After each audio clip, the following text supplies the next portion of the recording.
But one thing that we do, whether you're Christian, Muslim, Jew, atheist, communist, capitalist, socialist, white, non-white, you do the exercise that we call breathing. We're beginning today's show looking at new calls for the city of New York to release all files related to toxins released in the air when the World Trade Center Twin Towers collapsed in the 9/11 attack almost 25 years ago. The headline on Thursday's New York Daily News front page reads, Ground Zero Memo Shocker. City lawyers worried about toxins just after attack but stayed silent. Today's cover of the Daily News reads, Release all 9/11 docs. Well, our own Juan Gonzalez closely covered this issue for the Daily News and Democracy Now! Beginning just after the 9/11 attacks and wrote about it in his book, Fallout: The Environmental Consequences of the World Trade Center Collapse. Juan, as I read these stories and the uncovered memo, I could only think about your groundbreaking reporting from Ground Zero at the time when everyone from the president to the New Jersey governor to the mayor at the time, Giuliani, said it's safe to go back to work. Yes, Amy, and it really saddens me that 25 years later, what I tried to warn about in the series of articles that I wrote about the dangers, the health dangers in the future for people who were living in or working in at Ground Zero have proven to be true. You know, that period of time was one of the toughest in my career because there were so many people who were basically attacking my reporting. Christy Todd Whitman herself, then the EPA administrator, wrote an op-ed piece in the Daily News blasting me. Catherine Wild, who was then the head of the Partnership for New York City, the big business group of New York, accused me of engaging in Halloween pranks and the City Hall, the Giuliani administration blasted me to my editors, and even my own editors then said, look, you got to take it easy. You can't back this stuff up. And I remember telling Ed Kozner, the editor-in-chief of the Daily News at that time, I said, Ed, I don't want 20 years later that thousands of people will be dying as a result of the fact that we didn't warn them about the dangers. And sure enough, there's now more people have died as a result of illnesses contracted after the collapse of the World Trade Center than died on that day. And I just wanted to read quickly a little section that I wrote in the introduction to my book on this whole issue, which I think puts it in context. I wrote back then, the early blanket assurances that, and again, this was written within weeks of the collapse of the World Trade Center, the early blanket assurances that government officials issued were a grave mistake. And their continued defense of those assurances in the face of widespread public skepticism was inexcusable. Thousands of people may end up paying for that deception through unnecessary illness or premature death in the decades to come. In their rush to return New York City and Wall Street to business as usual, those short-sighted officials unwittingly paved the way for a second wave of victims from the World Trade Center tragedy. In scrutinizing the government response to the collapse, I am not suggesting that there was some secret conspiracy to hide the facts or that anyone intentionally set out to mislead the people of New York. But I have no doubt that some officials saw what they wanted to see and irresponsibly chose to minimize or dismiss any post-collapse environmental threat. They did so for any number of reasons or combination of them, out of ignorance, in response to political pressures from superiors, or because they underestimated environmental threats from toxic releases, something that is all too common in the history of such disasters. Once ordinary citizens questioned their assurances, however, those officials closed ranks, dissembled, hid important information, and refused to listen or alter their policies. My aim here is to outline key lessons of this saga for the general public so that this kind of deception is not repeated should another catastrophe occur in the future. And now we are finding that they actually knew a lot more about the potential dangers than even I realized, because their own lawyers were telling them, look, we could be facing an onslaught of lawsuits as a result of our failure to provide people adequate information about the dangers that they faced. So it's really a sad day in terms of New York City government to realize that it's taken this long to uncover the facts. You know, I said New Jersey governor. It was Christie Todd Whitman, who had been New Jersey governor, who, as you said, became EPA administrator and was assuring everyone everything was safe. And we're going to move on. But, Juan, you should have won a Pulitzer Prize for your reporting. The Daily News would go on to win a Pulitzer Prize, but your editor at the time was forced out because of what you were saying at that time. I encourage people to check out this new documentary about Democracy Now! Steal this story, please, because there's a whole section on Juan's reporting on the toxins at Ground Zero and what people faced. I'm headed to Santa Barbara today for the International Film Festival there, where Steal the Story will play tonight and tomorrow, and has just won the Social Justice Award there. Juan, congratulations on your reporting, although what you were reporting on is continuing to play out today and is truly an extremely sad story about local officials right up to the president not protecting their own citizens and residents. To live and die in LA is the place to be. Let my got to be there to know it, what everybody wanna see. To live and die in LA is the place to be. To live and die in LA, be there to know it, what everybody wanna see. Yeah. When the Eaton fire tore through an historically black neighborhood in Altadena last year, the community came together. Along with thousands of other structures, the catastrophic fire destroyed Pastor G. Lakeith Kennebru's home and damaged his church severely. At least 19 people died in the tragedy, but the Hillside Tabernacle City of Faith stayed open, damaged, serving families with emergency supplies and helping those in need. A few days ago, the community came together to honor Pastor Kennebru and his wife, co-pastor Jerice Kennebru, for how they helped the community through such a difficult time. Pastor and First Lady, when the church was burning and on fire, you were finding ways to serve others. And so today we are all here to just say thank you from the bottom of our hearts. Just a few of the sounds from last week honoring Pastor Kennebru, who joins us right now. Thank you so much for coming on. Thank you for having me. How are you and your family doing more than a year out? We are blessed beyond measure. There are some moments and times when we cry. There's some times when we laugh and enjoy one another's company. But overall, we are doing okay despite the devastation that we have experienced. What about your home? Your home burned. You obviously went through a lot of trauma that night. You tried to save the church. The church was on fire too, but wasn't completely destroyed. Is that correct? That's correct.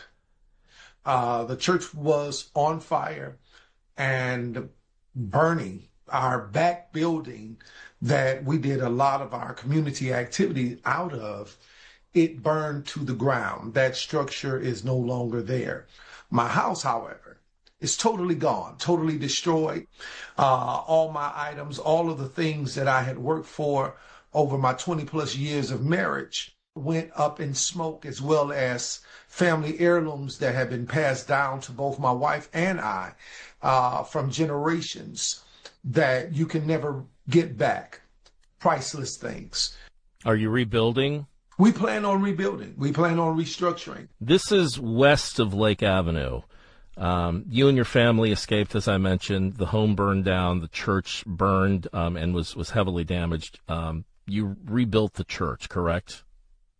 Yes, sir. We are back in the the main building, the main part of the building. And like everyone else, we had our major concerns and battles with insurance companies and raising monies and different things of that nature. But even when it wasn't, even when it was burned and you could barely get inside and everything was a big mess, you were serving as an emergency center. And I know you partnered with the humanitarian organization World Vision, right? And gave out supplies to people in need. How did you do that with what was going on at the church? One of the things that I thought about was, this is my community. Many of us ministers, we jumped in and started helping. World Vision, through Christine Hayworth, began supplying us with supplies. Oftentimes we were, I said it like this in a joking manner, but it's the truth, jumping out of cars and trucks and vans and finding a parking lot wherever we possibly could so that we could make sure that our community survived. We had to sneak past the National Guard in order to get supplies to people. And at that point in time, it didn't matter who you were, whether you were black, white, green, yellow, purple, whether you are a senior or a child or somewhere in between. We all galvanized this community. We gathered together and we pushed forward because we love our people. In the past year, we've learned a lot about how the warnings went out in your neighborhood, in that part of West Altadena, west of Lake Avenue, and that some of those warnings may not have been expedient, as it were. They didn't come out as fast, perhaps, and there are investigations about it. What do you have to say about that? There were warnings that went out, but not like they did on the east side, when they did on the east side. I don't want to say that there was a conspiracy, although people feel as if there was one. And I try my best not to get into the politics of it all and point the finger and say that it was deliberate or it was intentional. I am really trying to make sure, however, moving forward, that it isn't an opportunity for a property grab and the center of Black wealth is jeopardized because of what has taken place. Do you trust, Pastor, that there will be an investigation, a full investigation about what happened? I'm going to share with you the same thing I shared in a meeting with Governor Newsom, Senator Padilla, and Senator Adam Schiff. And we spoke with Catherine Barker as well as Senator Sasha Perez. And one of the things that we shared with them was, we're not as concerned with you writing new laws as we are with you enforcing them. We are not so much concerned about whether or not you're going to investigate, but what are you going to do at the end of the investigation? We don't want just another report. We want to see action. And so if there's an investigation done and you determine that there was negligence, how do we move forward and make sure that the people that were affected by the negligence somehow, some way is connected to resources that will help them put back what they've lost? It should not be a struggle for people to rebuild. It should not be a struggle for us to have basic insurance. And I'm talking about insurance that will cover losses and damages. So if they're going to do an investigation as to who did what and how this happened, at the end of the investigation, now make the people whole that got damaged, that didn't deserve this to happen to them at all. Pastor G. Lakeith Kennebrew of the Hillside Tabernacle City of Faith in Altadena. Pastor, good luck to you. God bless you. Thank you for everything. We appreciate it. Thanks for coming on. Thank you. I was doing good, but I did every single thing I can think to do. I was really good. I was really good. I was good. I was wrong with it.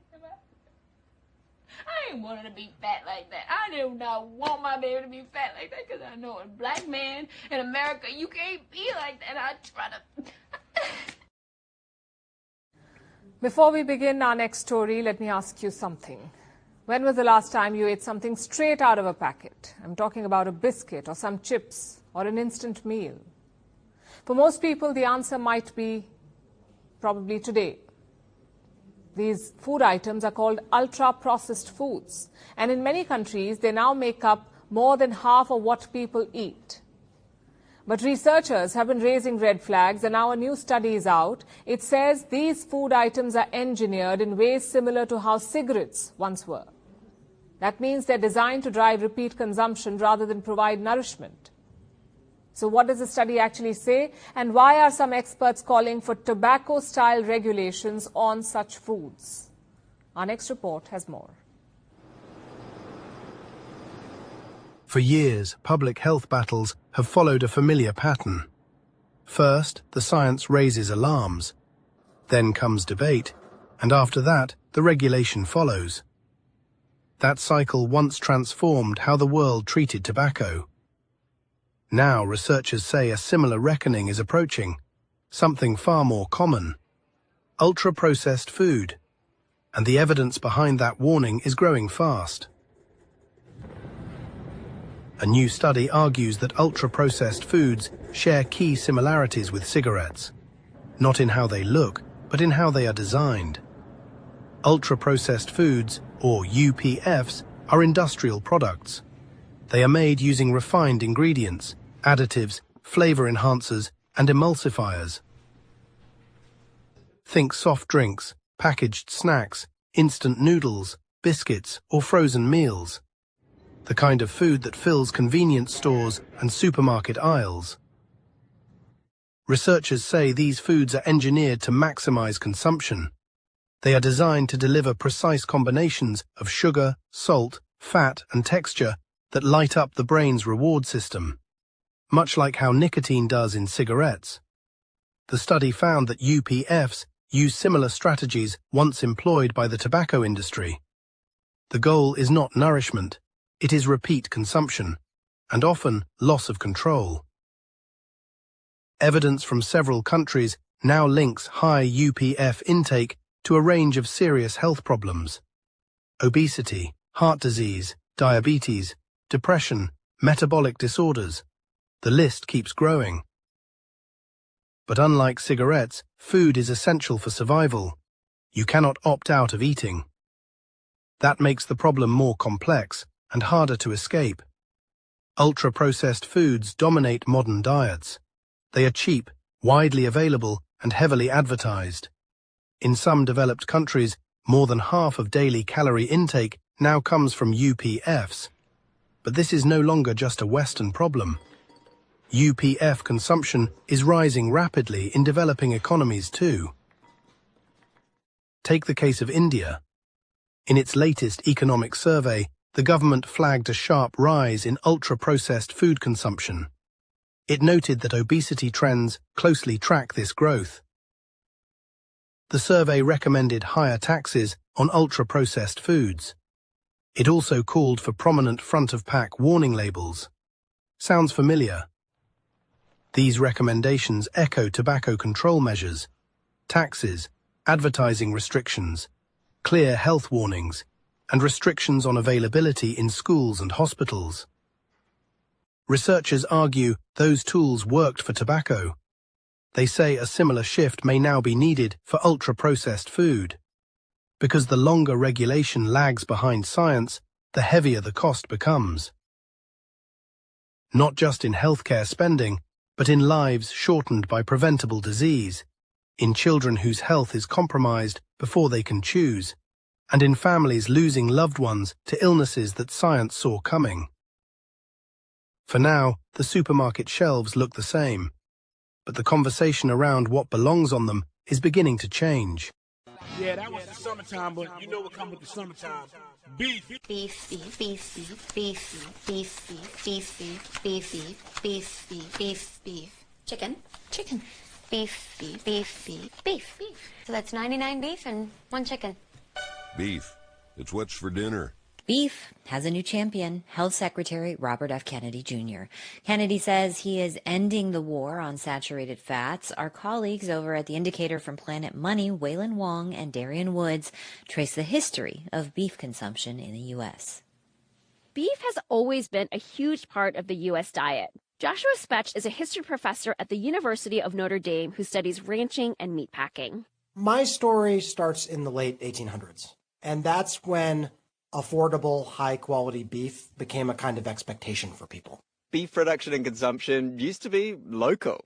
This changed dramatically in the 1800s. The U.S. government took away land from Native Americans in the western part of the country and opened it up for cattle ranching. Refrigerated rail cars whisked cuts of meats to other parts of the country, and this meant that somebody living far from where the cattle was raised could still eat beef regularly. It kind of goes from what I say is delicacy to daily fare. Concerns over heart health and red meat wouldn't become part of the conversation until decades later. On a September day in 1955, President Eisenhower ate a hamburger for lunch, and he woke up after midnight with severe chest pain. It turned out he had suffered a heart attack. Hannah Cutting-Jones is a food historian at the University of Oregon. She says Eisenhower's heart attack was a wake-up call.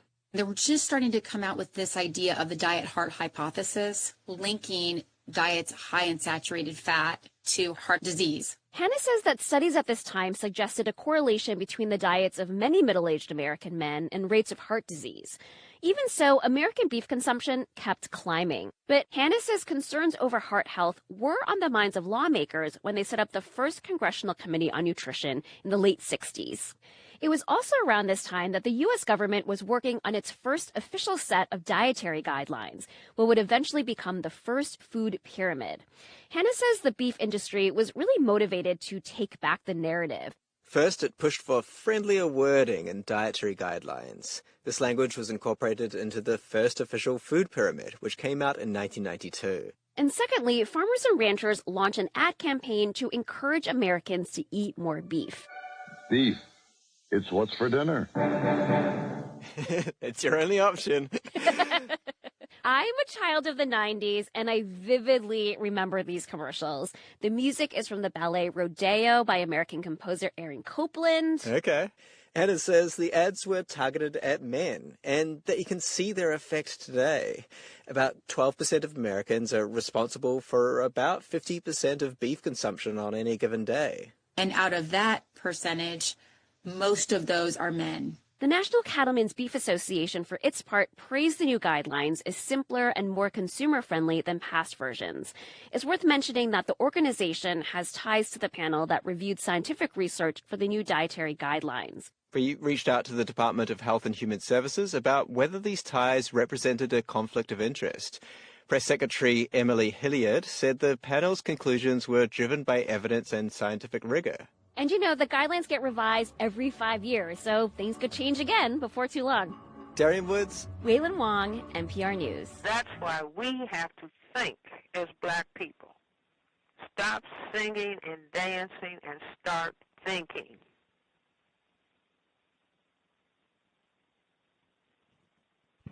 Wow. Thinking and reading. I say reading is more important than watching TV. You know, one of life's great joys is to curl up with a good book. You immerse yourself in another world. You think and feel new things. Your beliefs are challenged. You see how other people think and live. These days, though, there is a lot of hand-wringing about how people just don't read anymore, how we live on our devices, and we simply don't have the time or the brain space to commit to reading books. If you read more than one book last year, you're part of an endangered species. The amount of friends I have who do not have the attention span or interest to read a book is insane to me. Like, when was the last time you talked to someone about reading a book? Yeah, that reminds me of this book that I never read. I want to read books so bad, but my brain will not let me. I'm a bubbling idiot. I'm a moron. I can't seem to read anymore. My brain's always multitasking and I'm always distracted. Whereas I wasn't like that before. I used to be able to sit in a whole day and just read a book from cover to cover in one day. I can't read one page in one day anymore. Bumbling idiot might seem a bit harsh, but if you are feeling like that woman, you are far from alone. Is this really a crisis, though? Gregor Campbell is an assistant professor in the Department of English, Theatre and Creative Writing at the University of Guelph. Recently wrote a piece in Maclean's magazine about what he describes as reading fatigue among students. And Jonathan Jerry is a science communicator at McGill University's Office for Science and Society. He is in Montreal. Good morning to you both. Good morning. Good morning. Gregor, you wrote in Maclean's about your students and about how you had assigned Hard Times by Charles Dickens. The students were told to read this book, and you asked how many of you have actually read this book. They were about to do presentations. What did you hear from those students? Well, it's a tough question to ask a class, have you read the book? Because obviously the no answer is going to sort of deflate the balloon. But, you know, it is a struggle. I have to sort of remember my own student days. They have 5 courses, and they probably had an essay due, you know, that morning that they had to kind of work on. So I think eventually they get the books read. It's just that in the immediacy of a classroom discussion, you don't often get the passion that you would hope for from somebody that has just finished a book. But this is not the. I mean, you also write in the piece about you signed a book by Faulkner, The Sound and the Fury, and you estimate that out of 75 students, only 3 finished it. My TA and I kind of thought that, yeah. So Faulkner, you know, he challenges all of us, and I don't find Faulkner particularly easy. That's one of the reasons why I enjoy teaching him. So that question of, you know, reading difficult books, books that you don't sort of instantly fall in love with, but that you, you know, struggle with to some extent. That's sort of what the bread and butter of my profession. You know, I'm there to sort of help people, and the enjoyment has to come from their end. My end is sort of to help you kind of climb the mountain. What did students tell you about why they weren't reading the books that you had assigned? I did have students talk about burnout. They just overextended. Social media is very stressful. There's also forms of stress just in terms of modern life, and that involves things such as anxiety in the classroom, anxiety speaking aloud, anxiety in sort of sharing personal feelings, because reading is quite a personal, individual experience, and you might not be willing to share some of those experiences in a classroom setting. Jonathan, what does the data show? Are we actually reading less? There's a lot of data out there. So I'm going to be the scientist here saying that everything is this kind of nuance. There's a lot of data out there. The data is flawed in multiple ways. We're asking people to report on something that is seen as desirable, so the numbers will be inflated. Also, buying a book is not the same as reading it, and so book sales can't really answer this particular question. Surveys ask different questions. It can make it very hard to get a bird's eye view. But yes, there seems to be an overall decline. To give a few numbers, U.S. adults say that they read 15.6 books on average in 2016. That went down to 12.6 in 2022. Voracious readers especially read fewer books than they used to. I had a really hard time finding Canadian data, by the way. The best source might be BookNet Canada, but because the earliest data I could find was 2019, the questions changed from year to year, I wasn't able to compare. I suspect the situation is similar to the U.S., but I can't say for sure. Do we know whether this is across all age groups? If we look at 13-year-olds in the U.S. who say that they read for fun almost every day, we went from 27% in 2012 down to 14% in 2023, so half. But it's always been the case that somewhere between sort of middle school and high school, you know, people start reading a lot less than they used to. And do we have a sense as to why? It's hard to know exactly why, right? It's likely that there are multiple causes. In surveys, people will say that they have no time, they have trouble concentrating, they'd rather do something else. You know, Professor Campbell brought up the issue of anxiety and depression. There's a climate crisis, all those kinds of things. There's the economy, right, where more and more people need multiple jobs to make ends meet, and so reading is deprioritized. But of course, the purported reason for many it's social media and the internet, right? So on the one hand, you have a book, which is unchanging and kind of dull, and I say this as a reader, but it's words on a page. And on the other hand, you have these bite-sized messages and video clips, and literature is having a hard time competing with that. Social media does the imaginative work for you, whereas with a book, you have to do it yourself. Gregor, it's not just literature that's having a difficult time competing with that. You, as a professor, are having a difficult time competing with that. You wrote in your piece that the classroom itself is under threat. What did you mean by that? Well, So you have a battle. Do you allow laptops to be open and on? So I'm looking at people who are looking at computers, and face-to-face interaction involves, I need to see whether you're understanding what I'm saying, by looking at your face. So it reaches an absolute low if I'm showing a film clip and the students are looking at their computer and not up at the screen. So I had a student in class the other day who was on her cell phone from beginning to end. And I could say, could you please not do that? But it sort of kills the mood. And also, I have huge problems with attendance. Students just simply don't come to class. Because coming to class is not graded, it's not mandatory under university policy. So you're trying to create a space that people want to attend, but you want to send that text out. Why can't you say put the phone down? Why can't you say close the laptop and pay attention to me and what I'm teaching? Every once in a while you do that, but sometimes you sort of lose a little bit of control over your emotions when you do that, I find. Have you had to adapt the way that you teach and what you read for a generation of students that has been born not just with social media, but with the distractions that social media and a connected society present? Yeah, well, I mean, here's an interesting point, just apropos of the discussion in general. We have a new creative writing program, and students are passionate about it. So when you think about social media, when you think about, sending a text on your cell phone, people are doing a lot of writing. So rather than reading books, which might have been something, in the 60s, 70s, and 80s, people are actively engaging by writing. So, I think of my Victorian grandmother who would have written letters to people around the world every morning, at her desk. And so we've gone from being passive readers into being sort of active writers.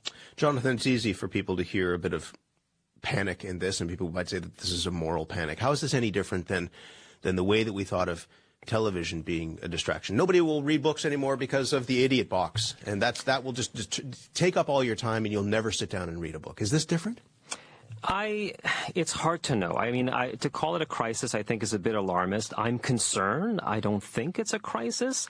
You're right to bring up this idea of a moral panic. In fact, there was a moral panic when people started reading books.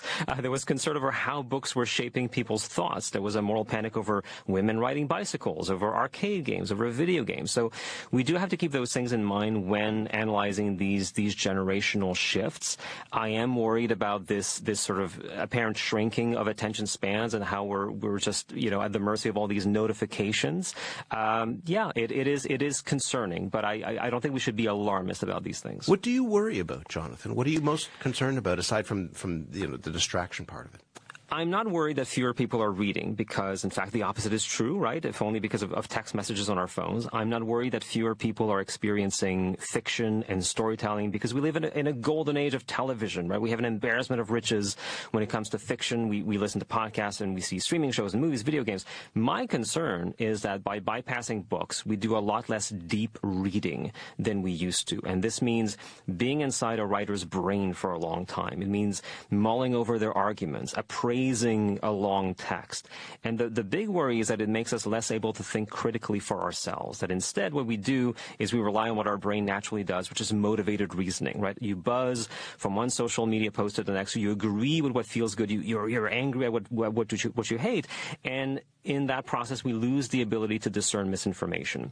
And given that we're bombarded by misinformation, I think that deep reading is a very important skill to have. So that is my main concern. Do you think you can get that back once you lose it? Is it like a muscle that you can retrain, or once you lose that facility, that capacity, it's over and done with? The brain is very flexible. I myself had difficulty finishing books, throughout my 20s and 30s, and I think in large part it was because I was doing science communication so much. I was just doing it during the day, or doing it at night. Everything was work. I was on social media all the time, and whenever I would sit down with a book, I would get distracted by, what's happening on Twitter right now? Should I be, writing about this thing that I just saw pop up in the news? And I decided that I wanted to carve out more time to read fiction. I made some decisions in my life to bring more time to myself to do that. And for the last year or so, I've been able to go back and enjoy novels. I finished a 750-page novel, which would have been unthinkable just a few years ago. So yes, the brain is malleable. It's a little bit like exercising, right? You have to decide that you want to do this, and you have to start with the training wheels. Start with young adult fiction is often recommended for people who haven't read novels in a long time. They tend to be shorter. The writing tends to be simpler. Those kinds of suggestions can help you get back into this habit. Gregor, full disclosure, I'm an English literature graduate, so you don't need to convince me, but make the case for this. Why does this matter? Why should people, in the avalanche of information that they are at the center of in some ways, why does it matter that they take time to read? Well, Roland Barthes in the 60s wrote a book called The Pleasure of the Text. And I really think that reading is one of the great pleasures. Sometimes I say to my students, you don't watch enough TV. TV is really good these days. You should be watching TV. So I'm not a particular snob around books. If you're not enjoying the book, stop reading it. But, have you read Dashiell Hammett? Have you read the books that inspired film noir?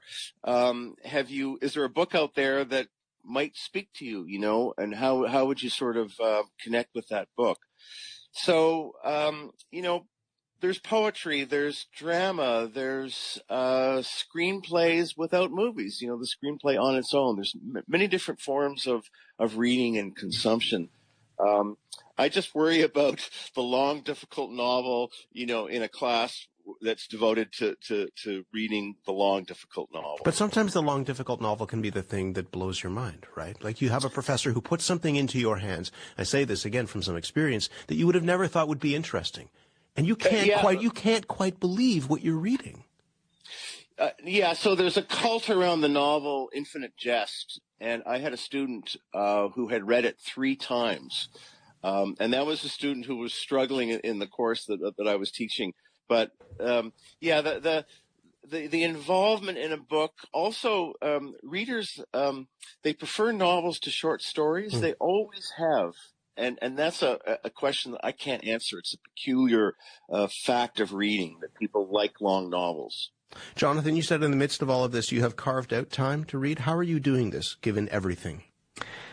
Well, I spend less time on social media, and that's definitely been a choice. So I've rolled back the platforms that I'm on and the amount of time that I choose to spend there. And it's kind of like a mindset, and it's also that so something that we say a lot is when we're trying to get people to exercise, right, is find an exercise that you enjoy doing, because that's the one that you will keep doing for regularly. And it's the same thing with reading as well, is try and find something that you will enjoy reading as opposed to something that is that you're supposed to be reading.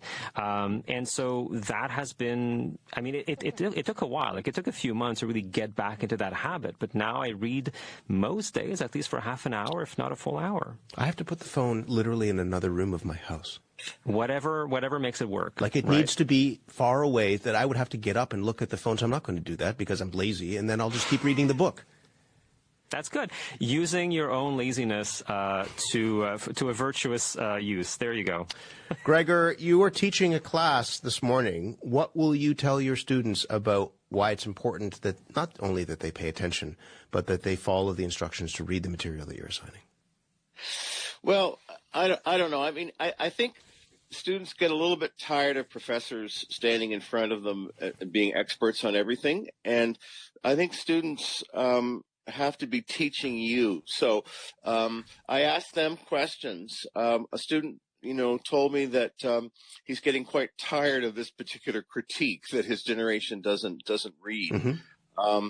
And so the passion that people have for their cell phones. I mean, anywhere you go, coffee shop, subway, airplane. People are just consuming information, and I would like to know more about it. I'm encouraging a certain kind of consumption, the reading of literature.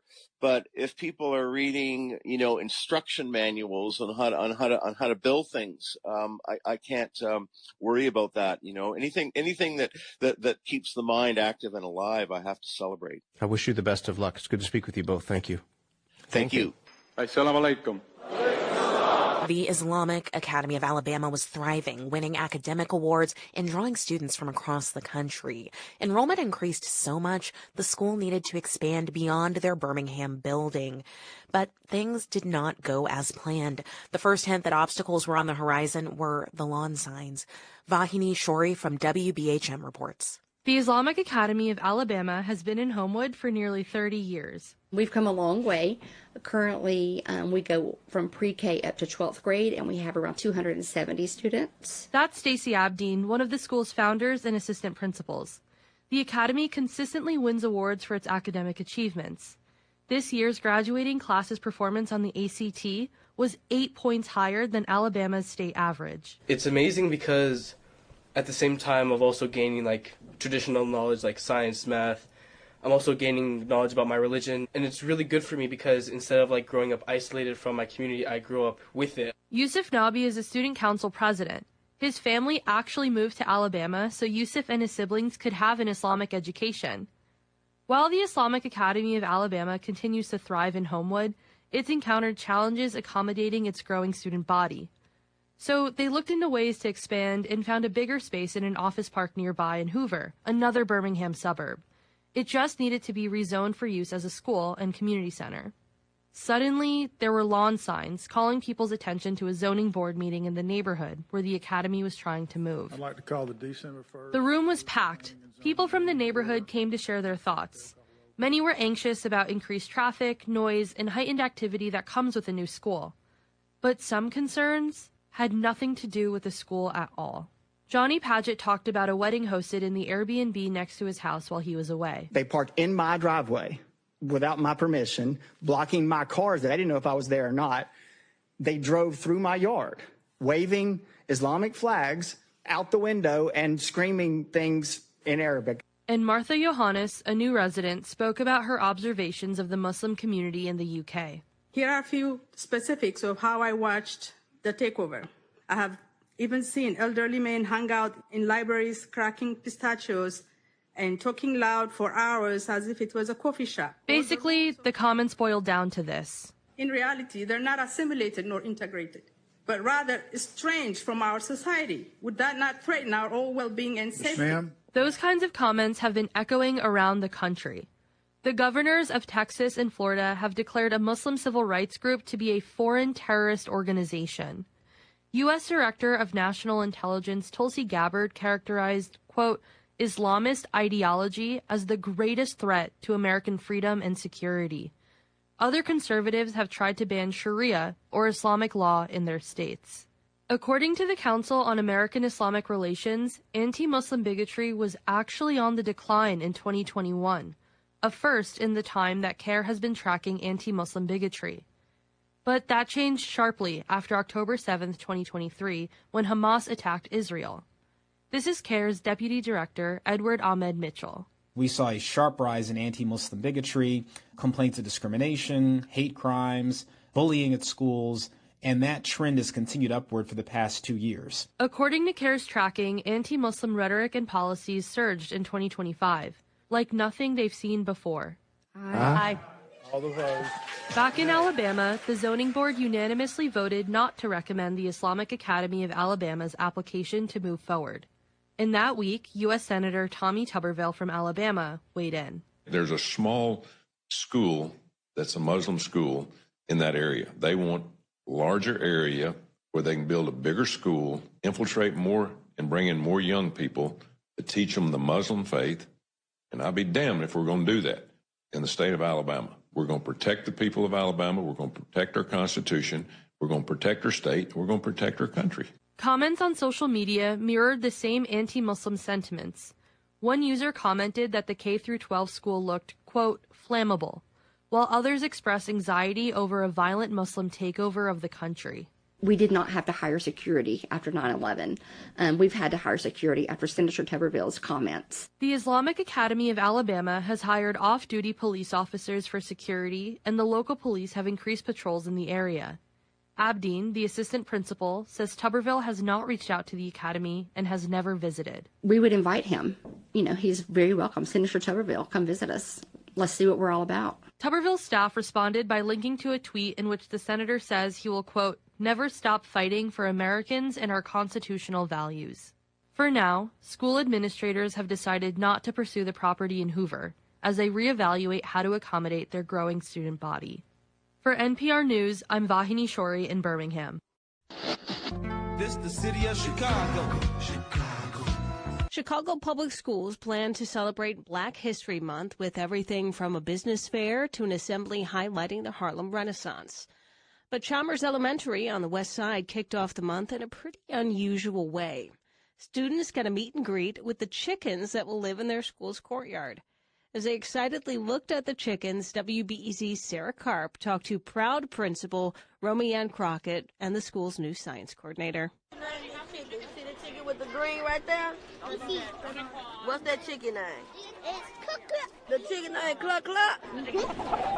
So the chicken coop is actually named in honor of Dr. Mary Lou Riddick. And so she studied chicken embryos to better understand human embryos. And so we actually dedicated the chicken coop to her. It's one of the big reasons why we chose to name the coop after her, because we think just year after year the kids hear about the same people, all the time. And definitely making sure that we honor a Black female was definitely important for us. So we wanted to make sure we highlight that just so they have a greater understanding of who came before them, and hopefully, will inspire them to continue moving forward. I've seen chicken coops in other communities, and I felt like it was our duty to make sure that our kids had something similar to those other communities as well. What do you want the kids to learn from this? Definitely about, because when we think about North Lawndale, it's about preserving North Lawndale, the rich history and culture. And so this is actually an opportunity for them to do so, through chickens, right? So as the chickens lay eggs, we give back to the community, they reproduce, and we create greater sustainability within the community. I'm Sharita Marquez. My job is to bring partners, programs, and learning opportunities for our pre-K through 8th grades. Or we were limited in kind of our lab space and hands-on learning experiences. So this provides a literal real-time opportunity for kids to come down here, collect data, make observations, even just watching the chicken's behavior. And eventually when the pullets get to laying eggs, they can actually do egg studies, observations. There's going to be some embryology involved. So it's a real-life kind of like science lab here in the middle of our school courtyard. Fresh eggs laid at Chalmers. I think it's great for kids to actually know where their food comes from as well. We got four hens and 3 roosters, which is going to be fun when it comes time to laying eggs. So I'm super excited to see what the future holds for our little chickens. What do you see? Colors. You see colors? What type of colors do you see? I see white. What about the texture? Do you think the chickens are hard, soft, smooth? What do you think? Hard. You think they're hard? Why do you think the chickens are hard? Because they eat seeds. Because they eat seeds?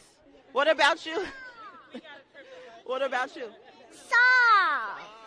Because they're fluffy.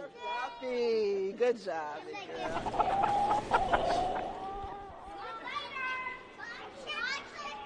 That's WBEZ's Sarah Karp reporting from Chalmers Elementary School on the city's west side. Across the sea, I suppose they're free. I suppose they're free outside of this place known as Chicago. Known as Chicago. The Chicago suburbs used to be mostly white, middle-class enclaves, but over the last few decades, some have become incredibly diverse places. WBEZ data reporter Amy Chin takes us to one such place. I'm walking in the parking lot of a strip mall in suburban Skokie, Illinois. It's part of a cluster of businesses along Dempster Street that I've driven past probably hundreds of times. And I've always noticed a mix of restaurants and shops here that's hard to find anywhere else. To my right, there's a Jamaican jerk chicken restaurant and an old school kosher diner. To my left, there's a falafel spot, a Chinese street food restaurant, and an African grocery store.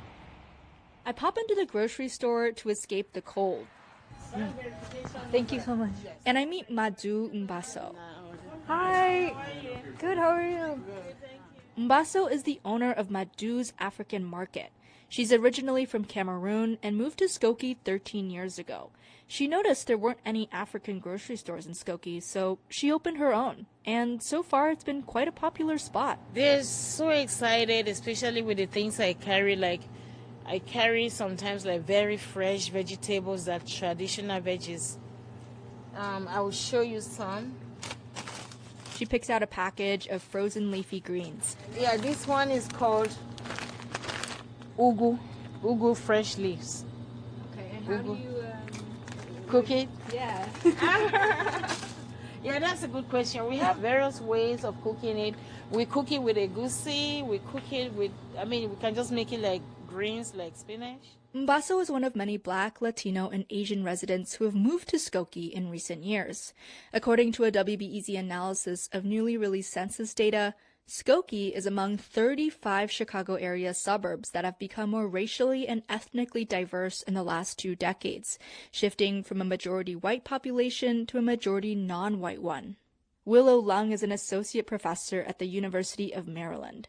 She says jobs and more affordable housing have drawn new groups of people out to the burbs. Our suburbs have not only become more racially diverse, they've also become more economically diverse, and they have become much more the centers of new immigration. But Lung says a lot of the same issues that cities face persist in the suburbs too. Even the way we think about suburbs as diverse, in part, is an illusion. There's also a lot of segregation. And so even though you may have diverse communities that live side by side, they're not necessarily going to the same schools or, interacting in everyday life. There are also gaps in language and immigration services in many suburbs compared to the cities, says Jose Eduardo Vera. He's the executive director of the C.O.W.S. Suburban Immigrant Project. It's an organizing agency that covers suburbs like Bolingbrook and Joliet, which have seen significant increases in their Latino populations. There's definitely a lack of social services infrastructure. I think we have been gradually building it. Vera says they're working to fill some of those gaps by offering citizenship classes and parent mentorship programs. During last fall's enhanced immigration enforcement, they even helped to convene a rapid response volunteer program that covered Will County. But their resources were stretched pretty thin in the suburbs. It's a huge terrain, and in the city, for example, I know there's many groups that are like neighborhood-based, and here in the suburbs, we're covering multiple municipalities. Still, Vera has been heartened to see neighbors from all walks of life and different suburbs come together as volunteers during a time of need. Amy Chin, WBEZ News. Trump's a wild guy. He's a wild guy. I'll tell you something he did that made me crazy when he was running for president. When he was running for president, he said this at a debate. He said the Haitians in Springfield, Ohio, were eating people's dogs and cats. That really upset me because I live in Ohio. In fact, what's up, Ohio? I live one town over from Springfield. Now, those of you who are from Ohio, I hope you know that's not what's happening in Springfield at all. What happened in Springfield is a lot of jobs went away. 20,000 Haitian immigrants were moved there by our government legally, and they pay market value for their rents, and they saved a lot of companies because they did jobs that the whites weren't doing. It's not that the whites couldn't do these jobs, but they were busy, doing other things. Heroin, sleeping on the streets, you know what it is.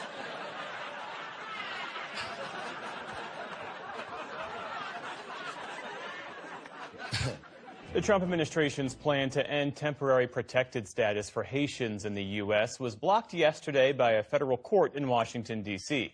The program, which allows Haitians to live and work legally in the U.S., was set to expire today. a move that would have left roughly 350,000 people vulnerable to deportation. But the Trump administration plans to appeal, and as Stephanie Sy reports, that uncertainty has one Ohio city bracing as it fears becoming the next focus of immigration enforcement. Thank you. I have a right to remain silent. Masked men confronting congregants while others record on their cell phones. A chaotic scene unfolds at a church in Springfield, Ohio. Only it's not real. Department of Homeland Security, open up! Community members are role-playing how an ICE raid might unfold, and they clearly plan to resist, armed with scripture and knowledge of their constitutional rights. They are supposed to not be able to enter private spaces without a judicial warrant. I can't imagine what it would be like for me if I had to leave my country because I couldn't live here safely. There is a lot of support for Springfield out there. Senior Pastor Carl Ruby founded a network of churches in the area offering support to the city's Haitians and in some cases sanctuary. I would want people to stand with me. I would want people to protect me. So that's all that we're trying to do. Nancy Flinchbaugh has called Springfield home for 30 years. I'm here because I'm very concerned about what's going to happen to the immigrants in our community and to my town, because I think it's going to have a detrimental effect on all of us. In recent years, Springfield has experienced a surge in Haitian migrants, most of whom came under the Department of Homeland Security's Temporary Protected Status designation. TPS lets people from countries deemed temporarily unsafe due to war or natural disasters live and work in the U.S. legally. The Trump administration has tried to terminate TPS status for 11 countries in his second term. In Springfield, they're eating the dogs, the people that came in, they're eating the cats. And the president has had Springfield's Haitian population in his sights since the 2024 election, when the city became a political flashpoint and focus of misinformation. If the Trump administration's decision not to renew TPS for Haiti is ultimately allowed by the Supreme Court, many of the city's roughly 15,000 Haitian residents will become subject to deportation orders. The USA that used to be seen as the beacon of the world is no longer that USA. Viles Dorsonville is originally from Haiti's capital, Port-au-Prince, and moved to Springfield in 2021. He runs the Haitian Support Center in Springfield.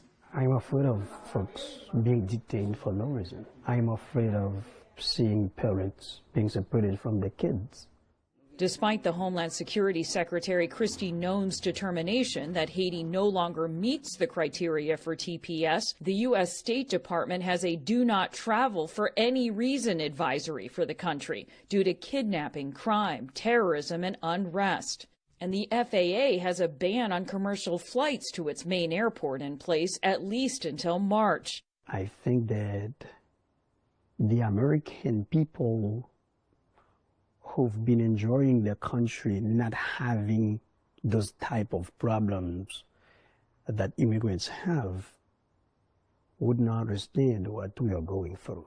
If they were living in a condition where they feel insecure by armed hoodlums, if they were in a condition where they wouldn't be able to feed their kids, if they were in a condition where they were persecuted by their own government, wouldn't they try to get to somewhere safer? A federal judge sided with that view yesterday. In a challenge to the Trump administration's move to end TPS, D.C. District Judge Anna Reyes wrote that the decision appeared driven by hostility to non-white immigrants, and she called the termination of TPS preordained and not based on the realities on the ground in Haiti. The Trump administration is expected to file an immediate appeal. Ultimately, their fate could end up decided by the Supreme Court. But not everyone in Springfield would be upset to see Haitian migrants leave. There's definitely a resentment in Clark County, and that's the tension that this issue brought to town. Oh, he was a good one. Laura Rosenberger has lived in Springfield for 3 decades and is the executive chairman of the Clark County Republican Party. She says many in Springfield were taken off guard by the arrival of such a large number of Haitian immigrants. I think a lot of the people, the Native people, feel like they were not asked It was not put to a vote. The people had no voice. All of a sudden this happened. And she says the surge in population led some Ohioans to feel pushed aside. There's a lot of competition for jobs, and when you bring in such a large amount of people, that increases the friction because people are fighting each other for jobs and resources. You know, the wages that the Haitians will work for are much lower than what your typical American worker is going to work for. But if these manufacturing companies lose their workers, might that lead to a greater shift away from areas like yours that have already lost so much of their industry? Well, we need our people to step up and apply for these jobs, and the manufacturers need to hire them, even if it means hiring them for a little bit of a higher wage than what the Haitians would have worked for. When you see the erosion of the economy over time, you can start to be kind of protectionist. And then you have a scarcity mindset that is, well, if somebody else is getting this, then I'm not getting something. Melanie Wilt is the former commissioner of Clark County, which includes Springfield. She admits the population surge was difficult to manage at first, but we've spent the last 4 or 5 years really adjusting to that, helping to assimilate the Haitian community, making them part of our workforce. And they're an important part of this community now. So if that were to change overnight with the expiration of TPS, our community would have to adjust. Like many industrial Midwest cities, Springfield lost jobs and residents for decades, a trend that began reversing in recent years, partly due to Haitian immigrants. One of the goals that we've had for a long time is to increase our population, because increased population strengthens the tax base. And we've seen that our immigrant neighbors really do spend their money in the community. But with the end of TPS come a lot of unknowns. What do you think should happen to these folks? I mean, it's called TPS because it's supposed to be temporary. Well, I'm a conservative. I'm a Republican, and I believe that this country needs immigration reform. But I think we need to do it in a way that is respectful of human dignity. I think we need to do it in a way that is predictable. Vilas Dorsonville says that uncertainty is weighing heavy on his community. They're tired. When I say tired, I mean they just don't know what to do next. They're not accepted back home, and they're not accepted anywhere. They keep running from time to time and not being able to set up anywhere. So they're tired. Tired, with no clear place to run to next. For the PBS NewsHour, I'm Stephanie Sy. You know, and I never get after one of our championships. Frank says, "Hey, Russ, after the season's over, why don't you come down and spend a week with me down in Kentucky?" I said, "Frank, you're a good guy. There's no way in hell I'm going to go spend a week in Kentucky."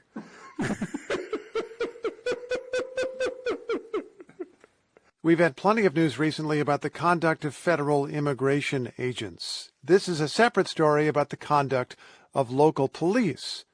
One tool to police the police is a federal consent decree. That's a legally binding agreement between the U.S. Department of Justice and a local police department. President Trump's Justice Department has backed away from several lawsuits that were trying to create new consent decrees.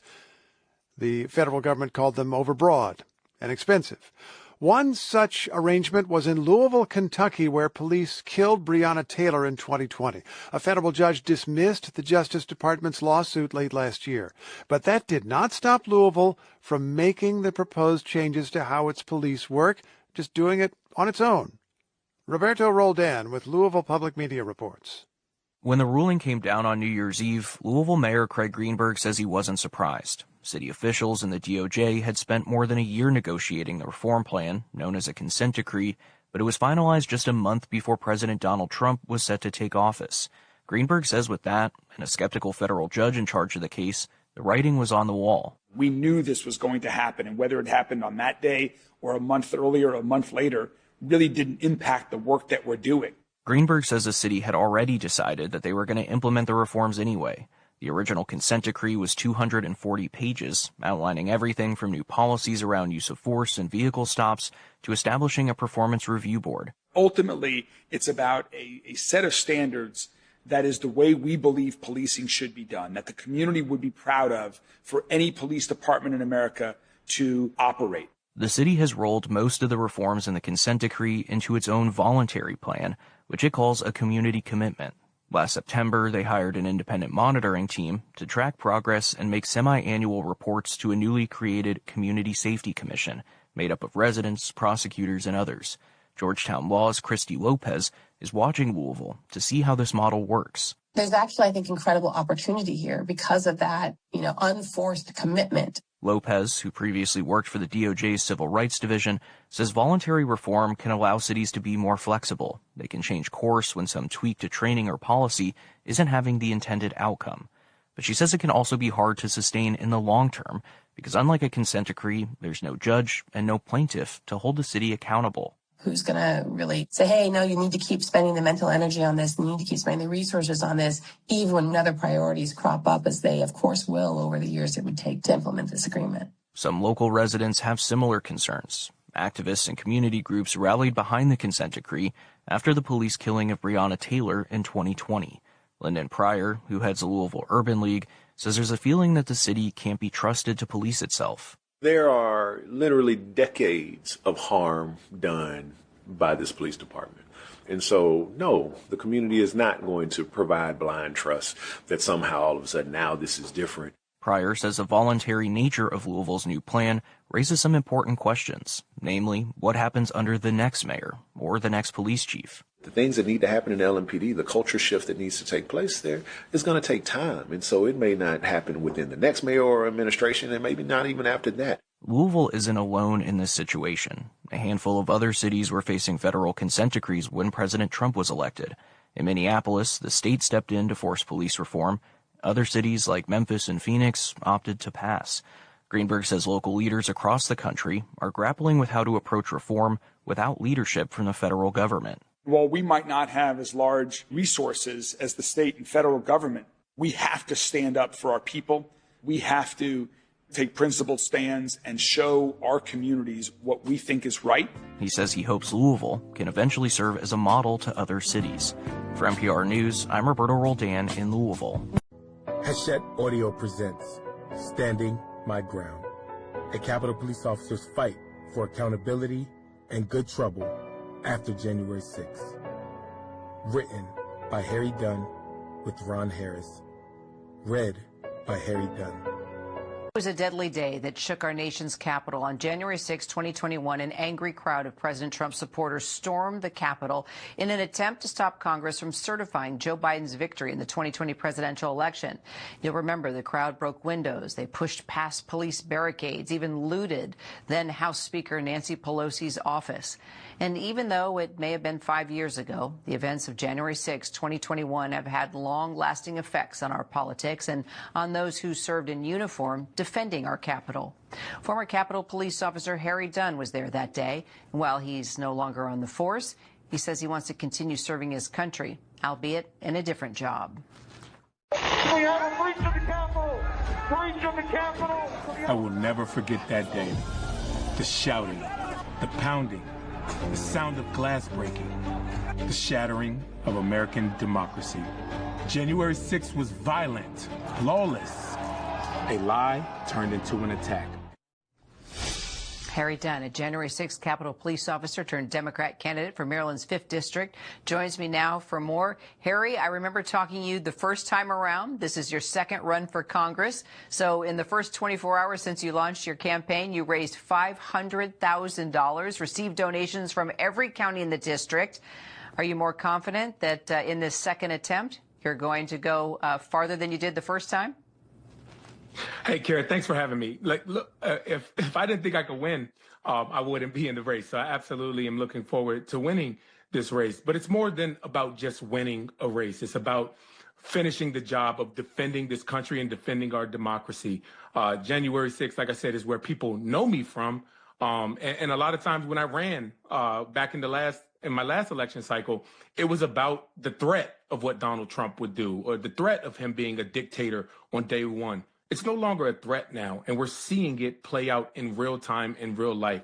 A loss didn't deter me or change my desire to want to serve and protect this country and this community. In fact, it only made it grow stronger. So there was an opportunity with the retiring of Steny Hoyer in the district that I grew up in, I was born and raised in, and it only makes sense to continue this fight, to continue to defend this country and this community. What did you learn the last time around that you gave this a shot? What are you doing differently this time? And do you see a different path happening before you right now versus last time around? Sure. Well, how much time do you got to talk about the things that I learned? You know, I went from being a police officer to, you know, front and center as a Democratic congressional candidate. So, you know, the same thing, the things that remains the same is the desire to serve. And the desire to protect and be a voice for people in Congress. That did not change. There's some logistical things that, you know, I'll make tweaks to, and, you know, but I'm proud of the campaign that I ran the first time. When I lost to Sarah Elford, who's doing a great job in Congress, and, you know, I immediately supported her. This isn't about a policy disagreement, though, with this in this Democratic primary. This is about who is most suited to take on this fight. Like I said, we are at a 911 emergency, and we need a first responder. And I think I'm best suited for this moment right now. It's not politics as usual. And since January 7th, I have been front and center to lead the charge to demand accountability for not only just Donald Trump, but any and everybody who is responsible for that day, the failures that day. Outside of January 6th, what issues do you think you can win this campaign on? Well, so many people are hurting. Let's just talk about the economy and affordability, the rising cost of health insurance, the lack of affordable housing. But the thing is, all roads lead back to Donald Trump. Donald Trump is the reason why people are struggling and hurting in this world right now. If you remember the first government shutdown, it was all about the fight for health care. My health care premiums has gone up. The district where I'm running in, Maryland's 5th District, it serves as it's a ground zero for some of the most people that have been laid off by DOJ, illegally fired. People are struggling. Affordability is front and center. But we can't do that with a Congress that just rolls over and forfeits their power to Donald Trump. We have to have people that are going to stand up and fight for the people, because all roads lead back to Donald Trump, because this Congress is not standing up to him. They are rolling over and letting him do what he wants to do. And that includes giving these big tax breaks and the big ugly bill to his billionaire buddies while the middle class is getting hammered. Speaking of Donald Trump, what do you think about the recent FBI raids in Fulton County, Georgia, taking those pallets of ballots and continuing this conspiracy theory push about the 2020 election?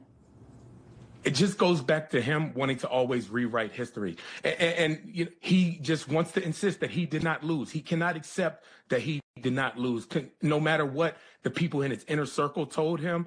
Bill Barr told him that was no fraud. And he just kept kicking people out and firing people until he found somebody that would tell him what he wanted to hear, or that wouldn't disagree with him, whether they agree with it or not. I mean, I think Pam Bondi's she should be competent, but she is doing whatever Donald Trump wants him to do.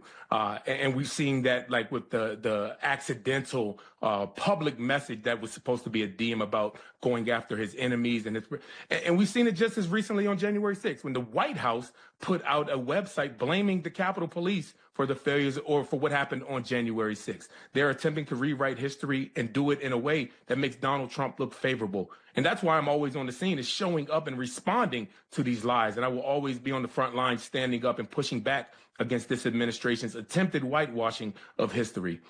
Harry Dunn, we're going to track the race. See you soon. Thank you. And we have to begin to understand, I say you can't understand the gun mania if you don't understand racism and white supremacy. The gun is the answer to conscious and or subconscious, the answer, the response to the white collective feeling they can be genetically annihilated by black genetic material. And the gun is a great equalizer. I encourage everybody to get a copy of the ISIS papers and read. All week, the White House has scrambled to respond to public outrage over the fatal shooting of VA nurse Alex Preddy by federal agents. It has changed oversight of its immigration operation and even acknowledged that agents may not have been following protocol. But the administration continues to maintain that Preddy should not have had a firearm. And for some Minneapolis residents, this claim is felt completely out of touch with the reality of gun culture there. NPR domestic extremism correspondent Odette Youssef is here with more. Hi there. Hey, Juana. Hey, so Odette, there's been a whole lot of talk about Alex Preddy carrying a gun, but as I recall, you did some reporting out of Minneapolis on gun culture there, right? I did, yeah. So last winter, I was in Minneapolis looking at an organization called C.O.W.S, and they offer a number of services, and one of them is they offer permit to carry classes. And at that time, right after Trump's reelection, they were seeing a spike in clients from marginalized backgrounds, people that they characterize as on the left end of the political spectrum. But even before that, Juana, they told me that the first turning point was really after George Floyd's killing at the hands of a Minneapolis police officer in 2020. And how did Floyd's death change gun culture in Minneapolis? Well, here's how Kimmy Hull put it to me. She's the founder of C.O.W.S. People carry much more regularly than they did before George Floyd. A lot of it has come from the fact that, especially with having to learn how to take care of ourselves, through our community defenses, it's become a normal thing to carry. So to rewind a bit, Juana, you'll remember that after Floyd was killed, there were protests around the country.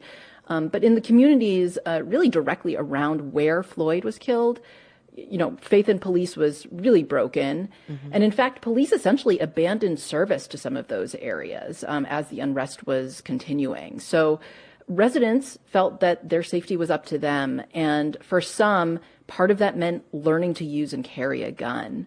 And I looked at data from the state, and they show a big jump in people applying for permits to carry in 2020 and 2021, although the data are limited in what they tell us beyond that.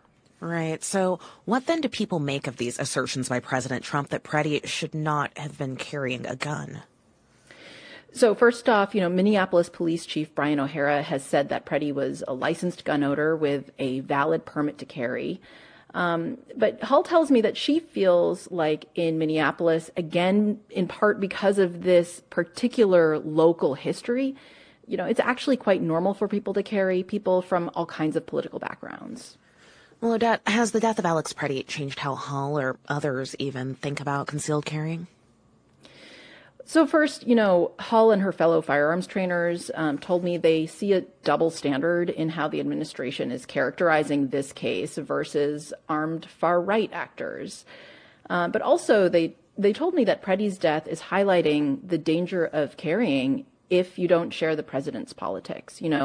They say they always advise people not to carry at protests or rallies. But in this case, Preddy was not at that kind of an organized event. He was out, he was concealed carrying, and he started recording something that unfolded on the street where he was. NPR's Odette Youssef, thank you. Thank you. You mentioned something very important. They are more comfortable than ever. But see, it's like making gorillas comfortable in a cage, or monkeys, or pandas.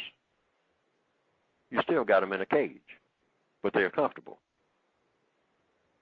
See, so give him some bling bling. It's like giving an animal a brand new car and training the animal to ride up and down the street in it. And then you stand back and point at the animal. Like one white man said in the late 1950s. He said he doesn't care what kind of car a Negro has. He said he's still a nigger.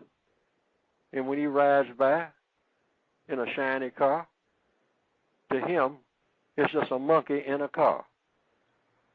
White people built a car, put a monkey in it, trained the monkey to drive the car, so now you're looking at a monkey in a car. See, but black people don't see themselves that way. But this is how the white supremacists see us, and they are the ones who run our business. And we have to know that when they look at us, that's what they see. That's what they see. That's what they see. And at a subliminal level, what they see begins to spill over into our brains so that we, at a subliminal level, see each other that way. And indirectly see ourselves that way. A racist video that President Trump reposted on his verified Truth Social account has now been taken down. The video depicted the Obamas as apes. It appeared at the end of a 1-minute video that promotes false claims that the 2020 presidential election was rigged. The 2-second clip showed the Obamas' head edited onto the bodies of primates to the song, "The Lion Sleeps Tonight." We're going to show you the image for context, but a warning for you, the image is offensive. And there it is on your screen there. Reminder, this post has now been deleted from the president's Truth Social website. Okay, joining us now is CBS News White House reporter Olivia Rinaldi. Olivia, how is the White House responding to this?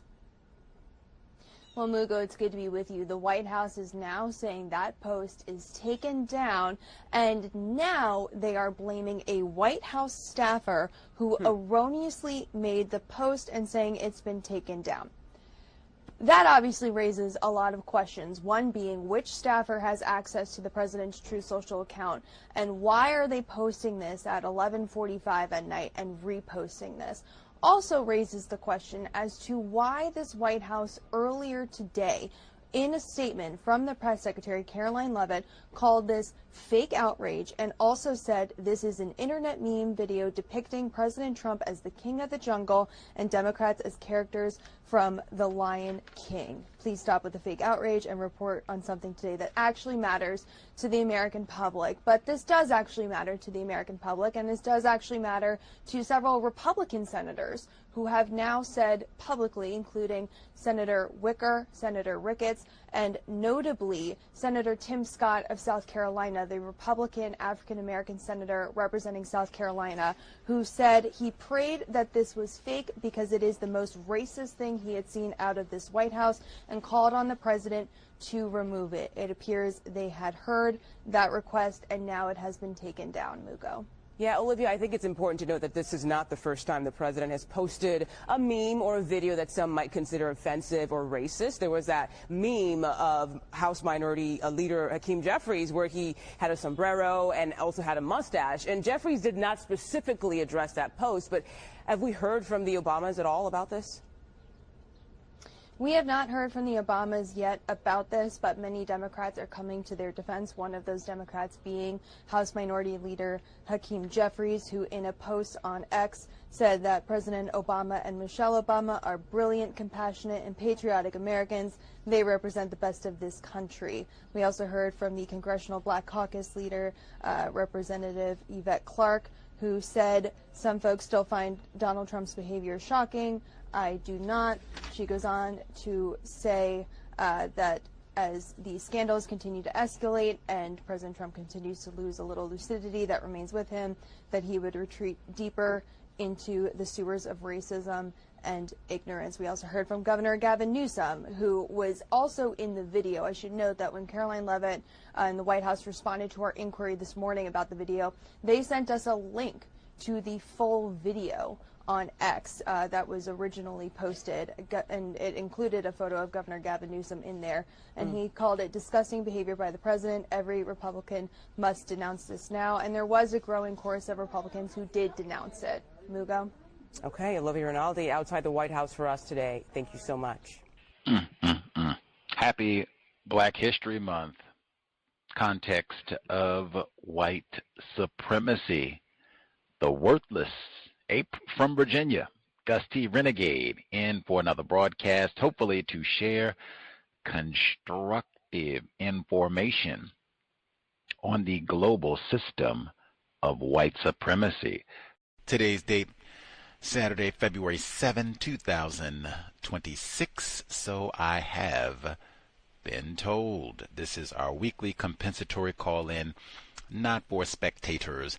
Dial in if you have thoughts, observations, suggestions, the number 720-716-7300, the code 564943 pound. Press star 61 if you would like to participate. Number again, 720-716-7300, the code 564943 pound. Press star 61 if you would like to participate. Let's see. One, we will, on our counter-racist grind for Negro History Month, we will be here on Sunday, February 8th, the big ball game. Go Seahawks. We'll be here. I think the plan, we will go live with the game. I think the game is 3:30 unless they have drastically changed things. I think it's 6:30 p.m. Eastern, 3:30 p.m. Pacific. We'll go live with the game, and that first 90 minutes, we will go back in time 11 years. Dr. Welsing was with us the last time the Seattle Seahawks faced off against the New England Patriots. So we'll go back to listen to some of that. I listened to, not even 5 minutes of it today, and I had to pause just the import of what she had to share just in 5 minutes. And I can even be explicit. We had a listener some years back. She dialed in, and I'm not disputing, what she said or what she said Dr. Welsing shared. It sticks in my memory. The listener shared that she heard Dr. Welsing give a lecture, and she talked about vaccines. And she said that Dr. Welsing gave a one-word response: genocide, with regards to the vaccines. And I was taken aback by that. Again, I'm not doubting what she said or what she heard, anything of that nature. I'm just saying, as someone who has interviewed Dr. Welsing 31 times, it is rare for her to give a one-word response. In my experience, she was so comprehensive, thorough, precise, and scientific in her responses. It's difficult to accomplish all of that with one word, especially for a subject matter as complex as vaccines for a medical doctor, third-generation physician. And within the first 5 minutes, one thing I always try to do, speaking with Dr. Welsing dozens of times, I tried to do the same thing she did, be abreast of the news and things of that nature so that I could apply current events to her theory of white genetic annihilation, asking about her thoughts on counter-racism, and then even sometimes just things that are not directly counter-racism, but just current events, things that are pertinent, good to know, particularly to ask a medical doctor. That was one. And when I asked her about vaccines, because at that time there was no Rona, at that time, in fact, they were talking about a measles outbreak. NPR was talking about that this week. South Carolina to Utah, measles outbreak, and they don't have no niggers in Utah. Maybe we can blame that on non-Clemson grad. What's happening in South Carolina? Maybe he didn't do the vaccine right or been messing around, but Utah, they don't have no niggers in Utah. So that's the same thing that I brought that up with Dr. Welsing, because they were reporting more than a decade ago. Wow, we're starting to have a rise of all these people classified as white who said, I'm not getting vaccine, I'm not doing it, And it was just more of that as we got into the Rona. And they even had reports saying, dang, these people saying that they don't want the vaccine, they are converging, coalescing with the so-called white nationalists. What's going on here? Indeed. But we'll hear a little teaspoon of that tomorrow. And in fact, we'll hear a little Dr. Welsing and we will have a white guest on to talk about racism in the NFL. Even if you saw they tried to cheat our Seahawks out of the Super Bowl championship in the conference championship game, they had a black male privileged defender, and he was running off at the mouth. You don't beat us. You get on out of here. Get back down to L.A. because they were playing the L.A. Rams. And they threw a flag on him for unsportsmanlike conduct. That's the exact sort of thing Mr. Fuller has talked about. That's what we do for Black History Month, struggling to be a man and all the rest of it. Anyway, but our white guest for tomorrow, he has talked about this with regards to those penalties for those sorts of antics, and is racism involved? We'll get to that tomorrow. He has a number of reports talking about racism and tackle brain damage football, but we'll chat it up. That's normal broadcast time, 8 p.m. Eastern, 5 p.m. Pacific, which will be in the middle of the game. Might even be at halftime. Bad Bunny, right? So you can mute, or I guess if you got to hear Bad Bunny live, you can tune in and be listening. So we'll start off live with the game, 3:30. We'll hear Dr. Welsing from the last time these two teams faced off at the Super Bowl. I think she even talked a little bit about the game, so it'll be kind of weird, but we'll do that. And if folks have thoughts, comments about something that's being discussed, you can put a hand up. We'll pause. We can chat it up, because I might even pause to chat about something. This is in the archives. I had to go back as I was beginning to listen. I did not grasp that Dr. Welsing stayed with us for the duration of that game. I think the Super Bowl contest normally lasts about 4 hours. She was with us from the very beginning, right at the kickoff, all the way through to the end of the contest. In fact, it jogged my memory.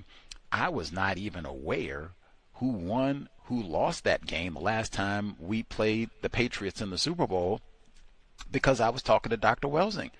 The program, and I'll never forget, program ended. I'm trying to get everything, even trying to get the program uploaded. 4 hours, it takes a little, effort. And a listener called me to mock me about the Seahawks loss, saying, "You saw y'all lost. I know you up there crying." And I was like, I was just talking to Dr. Welsing. Oh, that's right. You did say she was going to. Like, they're going to try and make me feel bad, mock another victim of racism. Like, I was on my counter-racist assignment. I didn't even get to see that. Like, none of it. That's one of the most, what shall I say, most memorable Super Bowl games of all time. And the interception at the goal line, like last play of the game, and they replay that to death and all the rest. I didn't see any of that. Like, any of that. Dr. Welsing was with us for the duration of the broadcast. Like, wow. What dedication to counter racism. But we'll hear a little bit of that tomorrow, and then we'll have our white guest on. And then continuing on our counter racist grind, we will have a white guest on from Scandinavia. That's how we celebrate the Seahawks' triumph tomorrow. Not rolling around in the street getting drunk like a hoodlum. We will be prepping to speak with a suspected racist from the Nordic part of the world. So we, one, can ask what you think about giving up Greenland.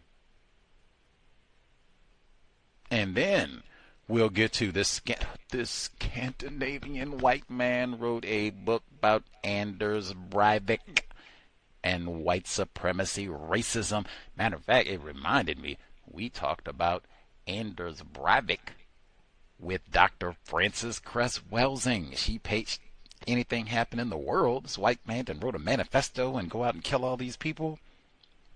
Anyway, but that'll be Monday. We will chat it up, the Nordic white man, and of course that will not be our normal broadcast time because of the massive time difference. So we should be here early. I hate those early programs.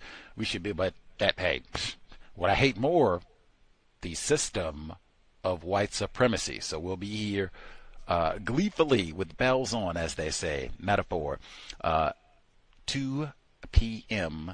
Eastern, 1 p.m. Central, 11 a.m. Pacific. That is Monday, February 9. Gusty can't be hung over. All the jubilee of the Hawks' triumph have to be sober, ready to roll. I will be very caffeinated Monday morning, but on my grind. Anders got me at Anders Breivik. Anyway, but that is Monday, and then we'll give out the rest of the schedule then. But we're on the grind for Black History Month. Invest. If you think the C.O.W.S is constructive, hit the blog racism-notes.blogspot.com. racism-notes.blogspot.com. I can even pause right there. You should go to the blog because I should have new material posted very soon, within hours, should be, probably before we go live tomorrow. Man, at some of the listeners, they said, wow, you do chat it up with the chatbot a little bit. I said, hey, you can talk with them about white supremacy, racism. They do follow counter-racist lot. The bot brought it up today. The bot, I was talking about Char Adams. This isn't even the point, but just I was talking about Char Adams' book, and the only thing that I have said other than lavish praise for Miss Adams' work, black-owned, is I have said, man, she omitted Dr. Welsing and Mr. Fuller from her work, and I think that is massive. I've been harping on that the last few weeks, especially now that we're getting to the end of the book. I've been saying, man, both of them, they did so many talks at so many of these different black bookstores, and their books were so critically important for black bookstores, and particularly even their reason for existence. You had so many black bookstores saying we are here for black liberation and to educate our people and to help them fight off racism. ISIS papers, code book. And I went back and, anyway, I talked about all this as we've been reading the book, Catherine Massey Book Club. And I said yesterday, I found a dissertation that is like 500 pages. It's from 30 years ago. It is all about the history of black bookstores. Both Dr. Welsing and the United Independent Compensatory Code are mentioned repeatedly, as they should be. Like that's what I would expect if someone did a accurate, well-researched book where you go talk to the black entrepreneurs who operated these establishments and look at the newspaper articles from that time, or go visit them if they still exist, all of the above and more. These two people would be mentioned. They are not in Char Adams' book. And I mentioned that with the chatbot. I found Dr. Welsing in the dissertation on the history of black bookstores. It's 500 pages. I found it as we were reading Char Adams' book yesterday, so obviously I had to read both books at the same time. But I did skim through it while we were reading and said, oh man, Dr. Welsing's in here a number of times, and I read a few of the passages on the air that mentioned Dr. Welsing. I did not find Mr. Fuller, but the chatbot did. Because I would have said, oh wow, they're both mentioned in this book. And the chatbot said, oh yeah. And in fact, because I was incredulous at first, like, is it the bot hallucinating? I wanted to say, what pages? I said, oh yeah, here you go. Boop, page 34, but it's 500-page dissertation, and it knocked the page numbers down. So you can chat constructively with the chatbots about white supremacy, racism, Neely Fuller, Dr. Welsing. Pick any book you like. Film, whatever it is. Film. Oh my God. Reading is more important than watching television.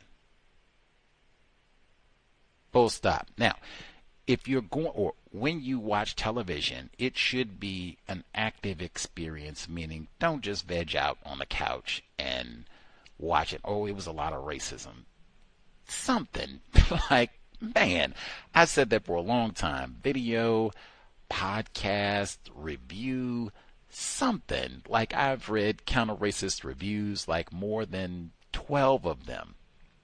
I've written some, and I have seen and heard where for some people they said, hey, that's how I got into thinking more seriously, more scientifically about racism, white supremacy, as I read some of these counter-racist film reviews and movies or TV shows that I watched a million times and thought were just goofy fun, and they're all of this racism that I totally missed. I've heard that from tons of people, myself included. So if you gotta watch TV, and I'm not saying you write a review for every bit of TV you watch, because some of us watch a lot of TV, but I mean, at least from time to time, I'm going to at least write something. I'm going to at least do something serious in terms of study for all this passive entertainment. That's from Shar Adams' book. Anyway, the movie Primate that I'm not interested in chatting it up about, because I've been talking with the chat bot, so I've got more than my fill. Man, I saw the trailer for this film, and nobody had said anything about it. I didn't think it was going to be a big hit. I didn't want to go see it at the theater or anything. I just saw the trailer, and I thought, monkey, white people are probably doing something racist. There's tons of monkey movies, Planet of the Apes, which we've talked about bunches of times for years, King Kong. I mean, it just goes on and on and on. And so as soon as I saw it, I said, oh, okay, they probably did something racist with that. You know, maybe I'll see it down the road. The technology has gotten so, quality in the system that it's pretty easy to access films. Has been for a long time. It's even easier now. So the movie Primate just came out 2026. So this week I looked and it was available online. I was like, oh, I guess I can watch this while I'm getting some work done. I think within and it's not a long film. I didn't expect it to be. It's not like a major budget summertime release. But it is Black History Month. It is Black History Month. It is Black History Month. It is Black History Month. And, in fact, do you want a nugget of Black history? Because I didn't even see this from other reports, but Gus T connected this immediately. I had been talking when President Trump, all this about the ape and everything, I had been talking to the chatbot about this movie Primate and how racist it is, and there's so many layers of racism in this goofy movie that literally just came out last month. Might have been really close to Dr. King's holiday. They literally lynched this monkey, and I don't mean like metaphorically. They lynched this monkey, and they treated him bad. They literally put a noose around this chimp. In fact, can I pause for a second just for that's why I said I don't really need to talk to men about this movie, or if you saw it, I don't care. Man, I had to see it twice to say, wait a minute. They got this lame ape chasing white people movie set in Hawaii. I needed to see this movie right at this moment because I just saw it the first time like the day before Trump tweeted all this. I needed to see it at exactly this moment. Woo! I had to say about 15 times. Sometimes things are right and exact for you specifically. When Fuller says the Creator will send a message to you, sometime that message will be like a cinder block dropped on your forehead. Like, hey, you are supposed to see this. Message received. I watched this movie for the first time. Primate, killer monkey takes over Hawaii. Where was Obama born at? Not Kenya. Hawaii. I watched this goofy movie for the first time, this super racist movie for the first time, where they lynched the monkey. They lynched the monkey. I watched this goofy movie. I'm talking to the chatbot, who initially said, no way, Gus T, this movie is not racist. Come on, I seen Planet of the Apes, but it's not racist. It took about 2 seconds to back the bot down on everything. He said, oh yeah, this is super duper. And then after we done talked about all of this, I literally got up. I drink my water. I'm going to the lavatory. I don't even cross the threshold to get to the toilet on a television that I didn't even have on. It was at a distance. What is on the screen? Michelle Obama, Barack Obama, chimps. I almost fell in the floor. I didn't even make it to the bathroom. I couldn't. It took me a moment to get my words together. So then I sat back down, bladder still full. I said, man, Bot, we've been talking about all this. Did you see President Trump done tweeted? And the Bot went things, oh, wow, that is crazy. Man, woo, craziest experience ever. Then I said, okay, so you have to say something, write something about all of this. At this point, so now I've watched the film like 2-3 times and picked out lots more racism about all this. And, oh, man, this is the lamest thing, most racist thing in the world. They lynched the monkey. Like, are you serious? Are you serious? And then President Trump and just all of that. Then I pause. Dates are important. I say, well, it's Black History Month. The Bot says, oh, yeah, for sure. Negro History Month. Carter G. Woodson. 17 years ago, first days of the Obama presidency, do you remember Travis the Chimp? This is Connecticut. White woman had the monkey, and he ripped her face off after she had spoiled him, fed him lobster and champagne, just like the ape in Primate. But she spoiled him and all that, and he chimps out on her and rips her face off, and the police end up shooting and killing him. Poor Travis, we miss you. And then, the New York Post, they put that cartoon out. Dr. Welsing said, checking the news. The New York Post, they put that cartoon out. Them racist jokes, man. They put that cartoon out. And it has the murdered, shot to death chimp who was shot and killed by the police. And the police officers, white, it's Connecticut, so of course, the police officers, they say, I guess we're going to need somebody else to write that stimulus bill. Now, Obama hadn't even been in the White House 30 days at this point. Not even 30 days. So, oh my God, that is so... Same thing that they're saying right now. They said 17 years ago, same president, Barack Obama, same racist monkey, chimp.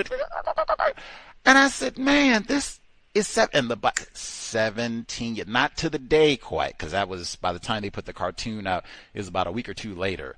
In February, but 17 years to the Black History Month and the first year of the Obama presidency, we ain't made no progress at all. And if anything, I would double down.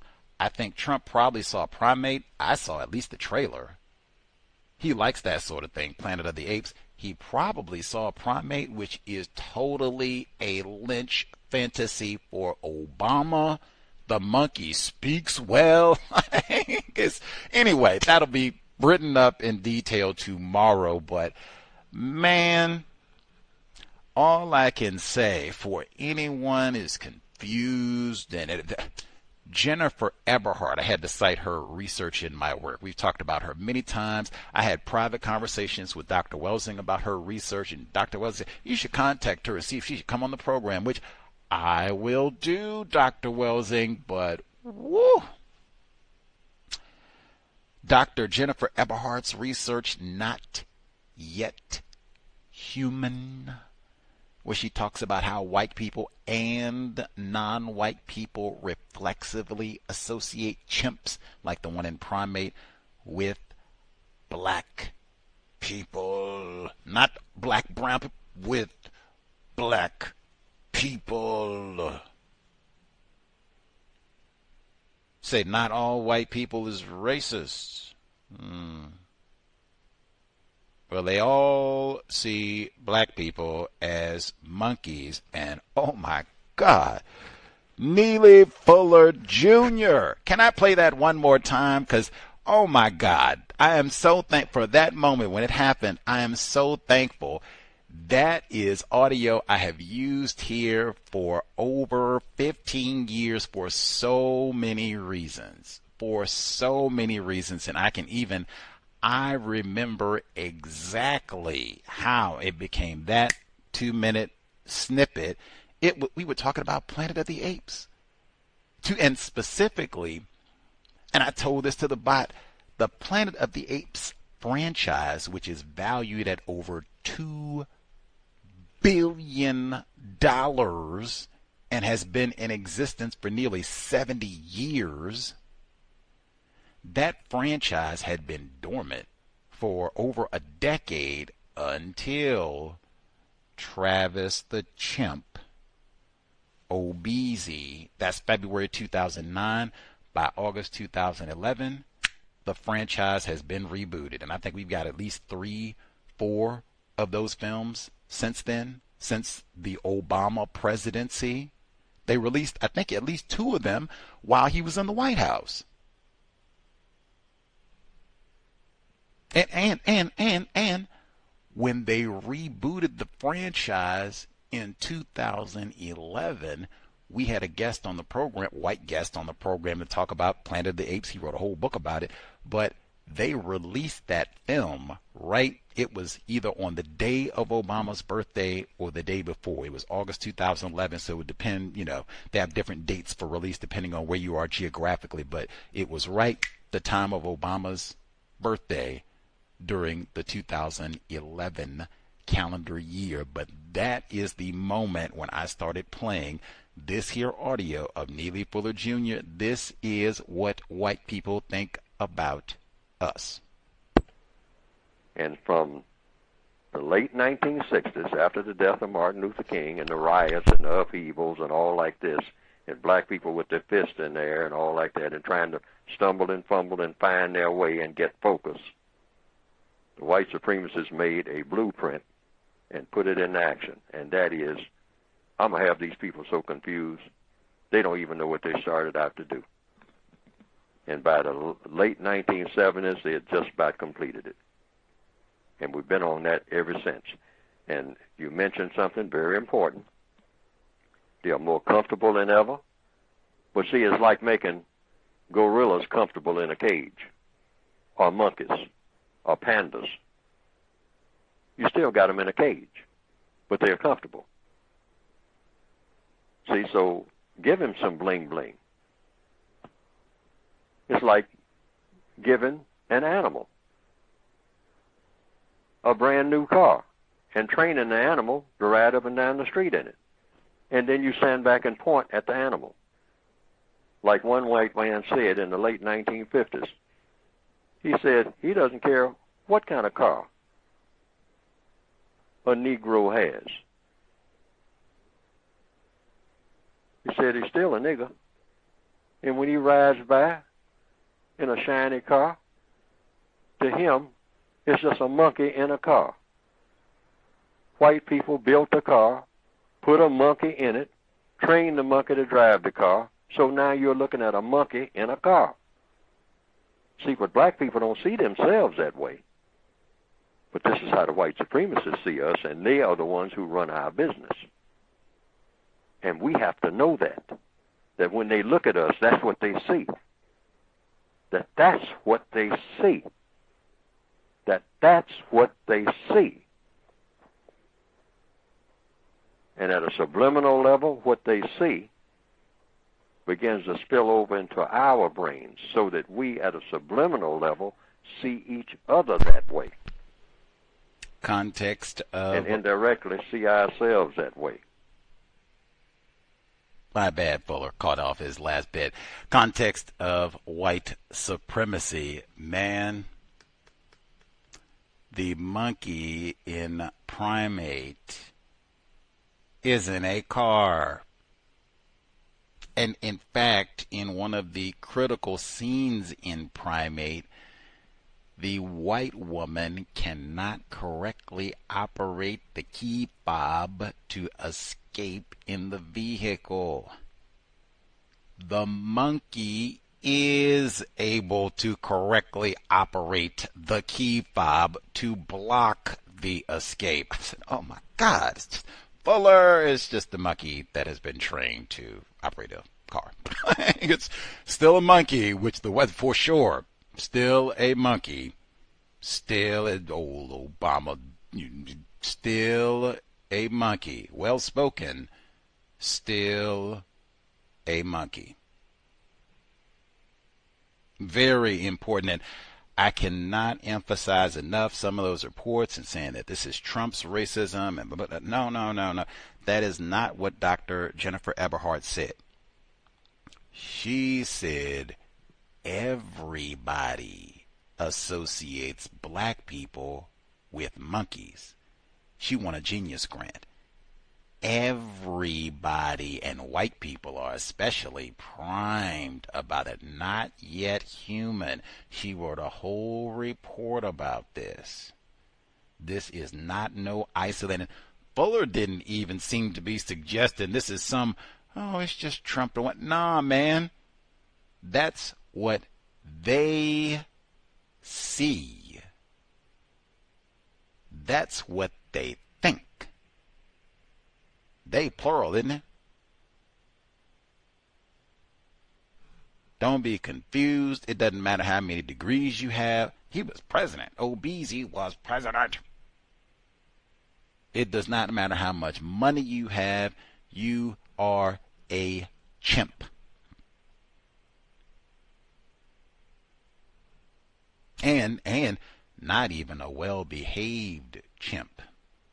Probably a rabid chimp. Get my pistol. Anyway, I will see if I can get my review complete. Not encouraging that it be watched.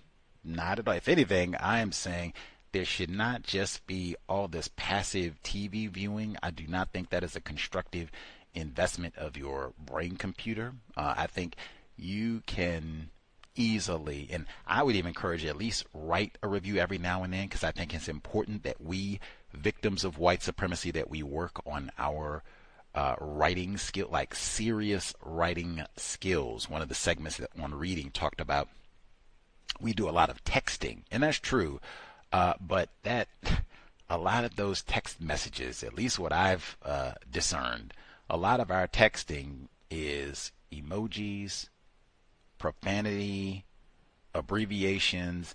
That is not serious writing. That is not deep thinking and really working your brain computer and your vocabulary. Like, I would say the exact opposite. And as Dr. Welsing said, is training you to look at those really tiny screens on your phone. That is not the same at all as reading Black Owned, The Revolutionary Life of the Black Bookstore.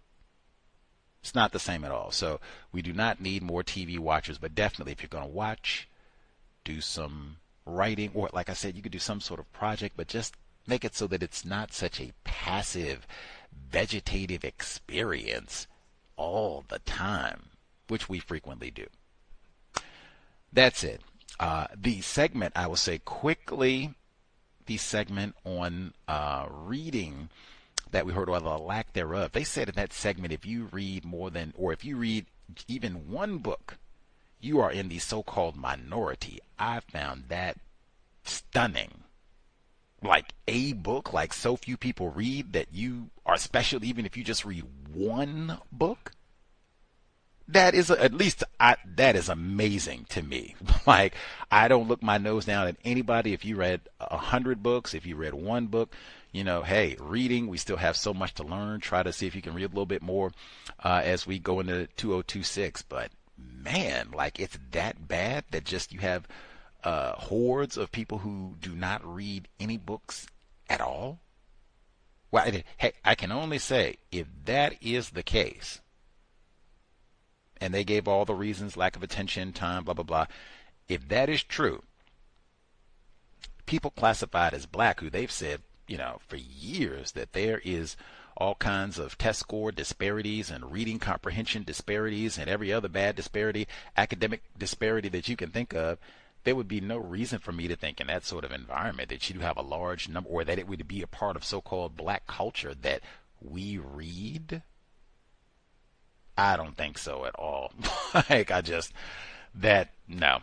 don't think so. We've been talking about that as we've been reading through Shar Adams, Black Owned. But yeah, if it's that bad that you just have hordes of people on the planet who, I'm not even going to read one book for an entire year.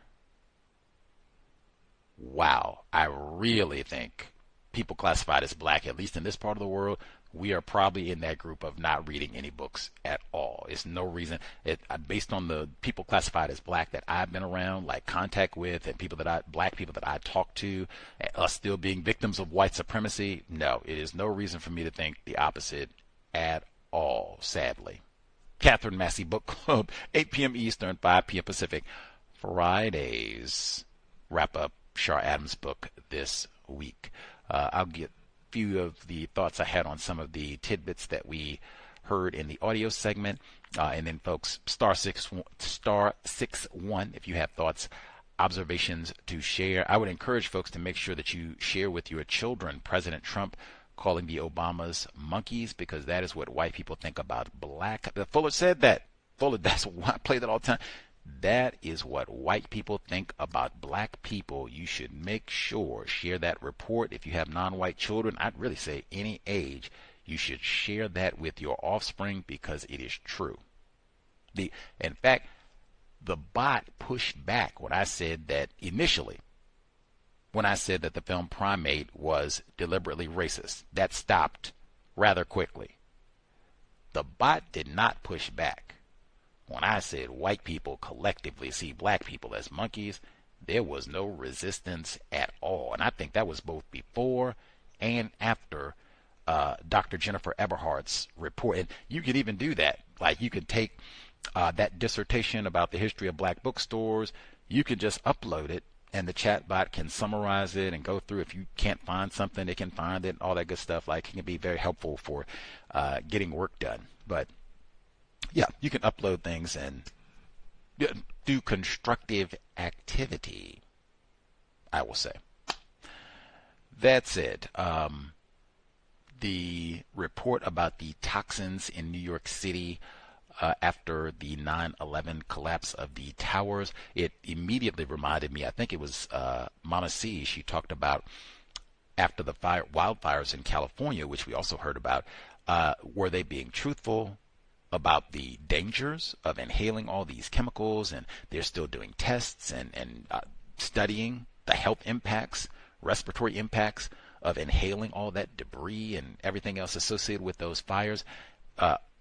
Mama C connected that to 9/11 and them not being truthful about the dangers of being in the vicinity with ground zero, as they called it, all that asbestos, pulverized glass, and God knows what else that was in all of that charred debris, and them lying about it. And apparently it's been, 25 years it'll be this year, and they're still lying. And that's one of the main ways that white people being master deceivers is omission and concealing. Where maybe it might be 100 pieces of information, we'll give you 50. We'll give you 20. We'll give you 99, but it might be that one piece that you did not get. Whew, that might be a whopper.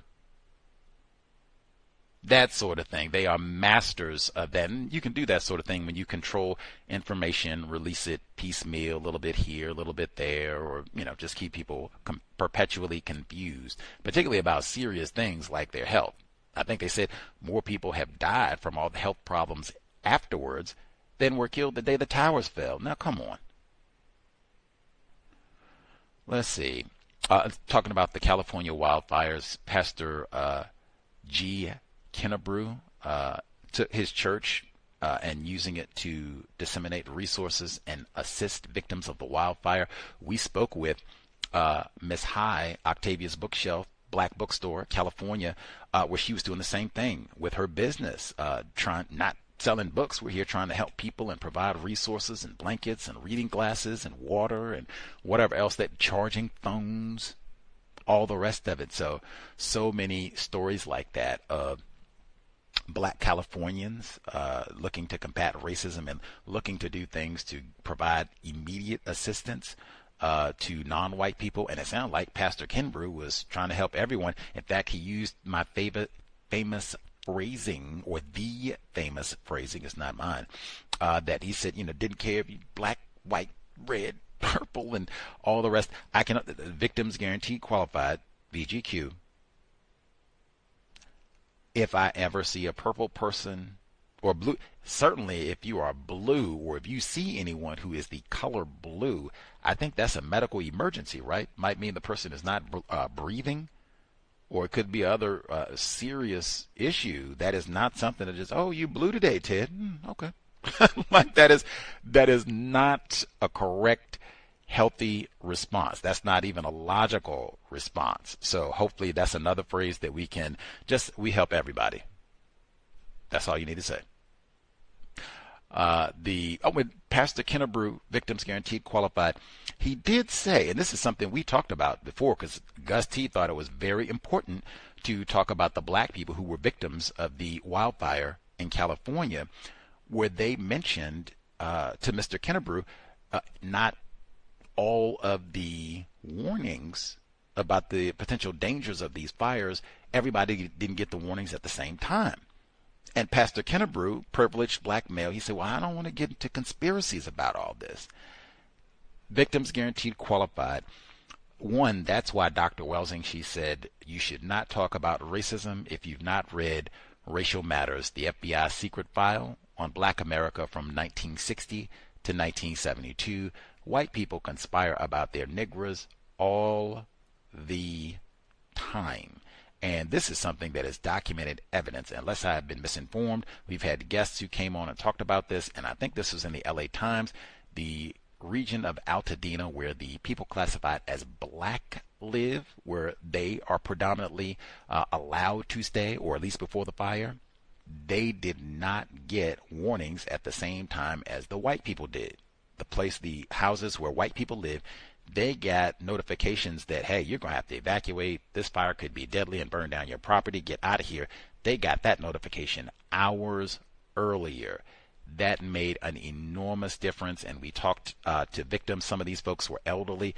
They had to leave. You're talking about the difference in leaving at 2, 3 o'clock in the morning when it is dark, dangerous, power's out, smoke is everywhere, apocalyptic conditions, where you could have left 5, 6 hours earlier, maybe a little bit less traffic, maybe things aren't as bad, a little bit safer, maybe the power's even still on. Massive difference in the worth of life. But yeah, the system of white supremacy, no bigger conspiracy in the known universe than the system of white supremacy. And they got so many of them. Then right behind that, they said, with the ultra processed foods, they said they are being processed similar to cigarettes, not to nourish. Certainly the cigarettes were not designed to nourish, but to make them addictive. Mr. Fuller talked about that. Do not let anybody increase your needs. Already have enough needs as victims of white supremacy. We don't need to add to that, even if they were going to give it to you, and they certainly are not going to give you all the Cheetos and potato chips and all the rest of it. So yeah, we do not need to be and that's why I say, man, preparing your own food. We heard that segment, Chalmers Elementary School in Chicago, where they had the children operating the chicken coop, and they said it was to honor the legacy of Dr. Mary Logan Reddick, black neuroembryologist, and the work that she did on chicken embryos. I'd never heard of her. Like, whoopee, we need more Dr. Mary Logan Reddicks to get this here problem solved. But importantly, they said in that segment, this is about reconnecting them with their food. Hey, we need more. Food is not getting some plastic bag and, ooh, let me get them Lay's and, ooh, let me get them Cheetos, and ooh, let me get them Oreos, and ooh, that is not food. Now, I don't eat no chicken, but still, same if they had a garden or whatever the case may be. That is so important to, and particularly I talk about with children all the time, because you are really laying down the foundation for what their palate is going to be for their life. Are they going to be someone, when they think of food, they immediately start craving and thinking potato chips, hot dogs, bacon, ultra-processed food, cheeseburger, McDonald's, chicken nuggets? Like when they get hungry, those are going to be the first types of foods that they think of. Is that what you want for your child?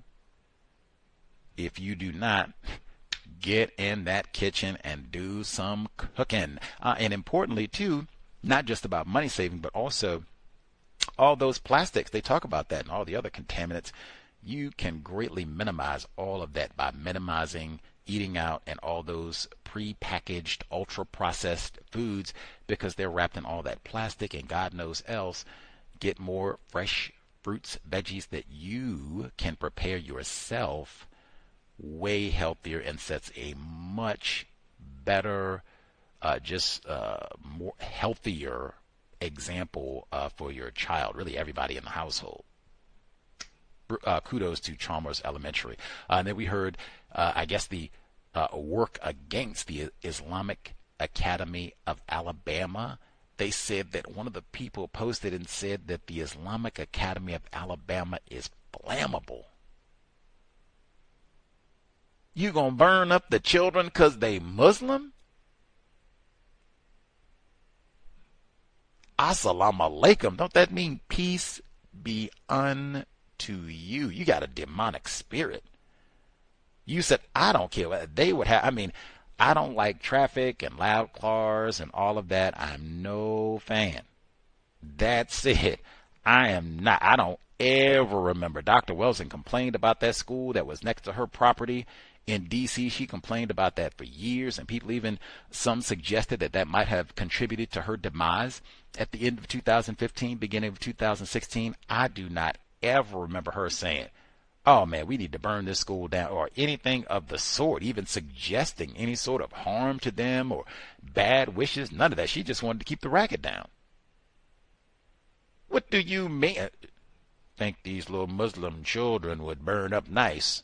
What? And the whole history of burning down black churches and places of worship, this kind of counts because it seemed like this is a religious type thing. I would have to see what all the people look like, but I seriously doubt this is a whole, that everybody at the Islamic Academy of Alabama is classified as white. I suspect that they got some non-white Muslims at this school, so come on, they got Tommy Tuberville talking, I'll be damned if we ever have a Muslim school in Alabama.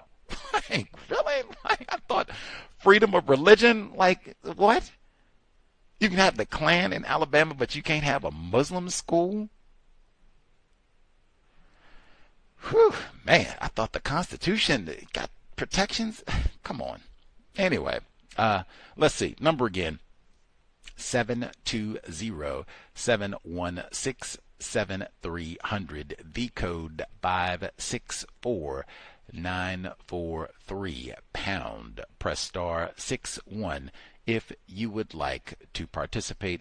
Give folks 5 minutes or so. They have comment to share if they are spectating. You're supposed to do the spectating on Sunday for the white ball game, but folks are spectating. We'll give 5 minutes and wraps. I can go back and prep for tomorrow and then Monday as well. Let's see. Make sure I get the.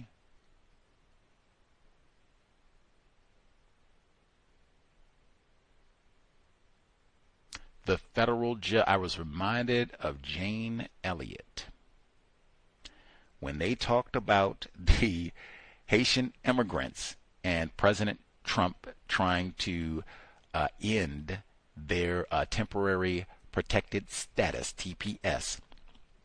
And they said the judge, I'm going to read the transcript verbatim. This Jane Elliott, she was a guest on the program repeatedly, admitted racist Jane Elliott.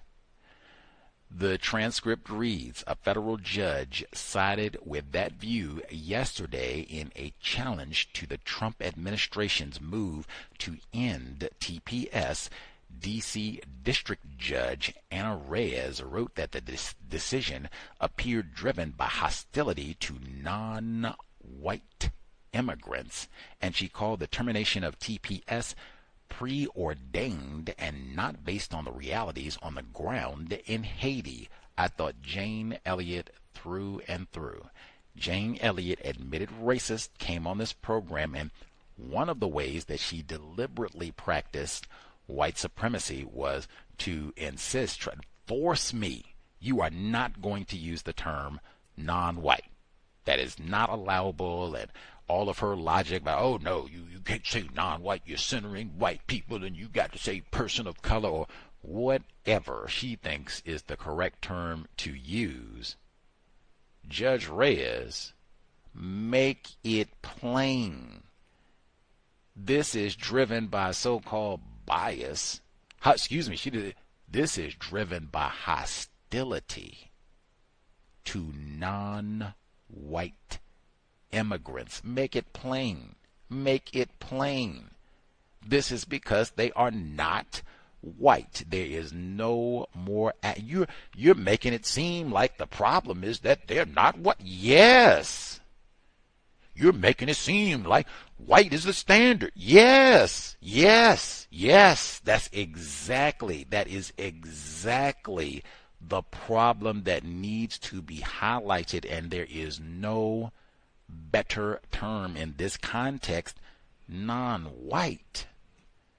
Non-white. That's what the issue is. If they were Ukrainians, white, we wouldn't be going through all this. Even Trump said so. He said, man, why can't we get some of these Nordic, our guests from Monday, Scandinavian area, if these folks were coming from there and going to Ohio to work and all the rest of it, we wouldn't be hearing nothing about this. They would have their TPS, probably would be naturalized, and we could just proceed. That same segment, they talked about how all of this sets up so-called conflict, because the so-called Haitians, non-white people, they will come to Ohio or wherever else in the U.S., and they will work for a lower wage than the people classified as not white, or excuse me, as the white people there. Sorry, the non-white so-called Haitians, they'll come and they'll work for less than the white people. But the great Dave Chappelle told us these Haitian immigrants, they pay market value for their houses. If that's true, if they're not getting like subsidized this and, you know, the free gas and, I mean, whole lots of, give me some, what are they, gift cards for Whole Foods so I can go fill up the refrigerator and get us some Vittles and such. I mean, if all of that isn't happening, can you pay them less? Like, wait a minute, we got to pay, they say we got to pay for the same for a house that the white people will. How are we going to get less? That's already setting us up to be in a bad position. On top of when we got to sit around and live in fear, they're going to send the ICE people after us next. Y'all won't even remember our name like you did that Renee girl. If they come out here and shoot us, you won't be protesting and acting a fool. Non-white.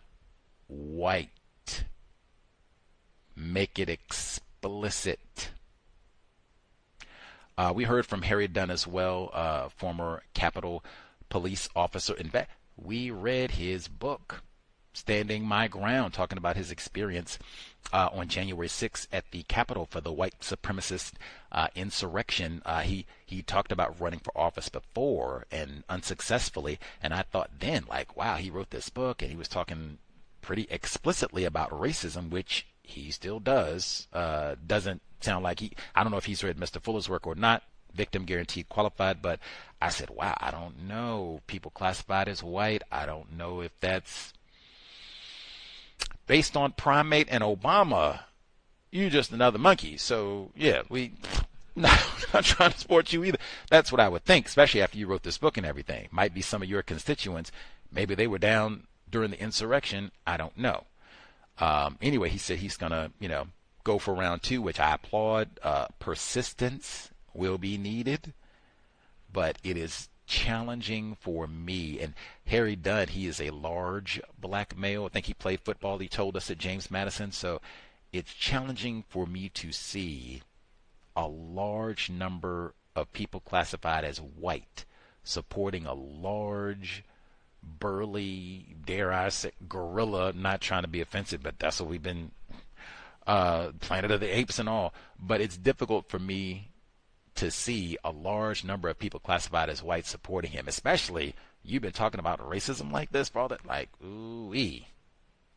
I don't know if they had like a large, massive population, supermajority of black people, maybe, I don't know, what his demographic is in that part of Maryland, but if it's a sizable population of white people, I think it's going to be really difficult. I think even if they don't read the whole book, they would know, oh, that's the nigger that wrote that book, and then he's quoting John Lewis too. That's what I think the response would be, but I could be totally wrong. Wish him the best in his campaign, and I'd be happy to come on here and say, I was wrong. He won this time around. He made some tweaks to his campaign, and he got it this time. Right on. I will announce it here first. Let's see. Anything else I want to make sure I get in?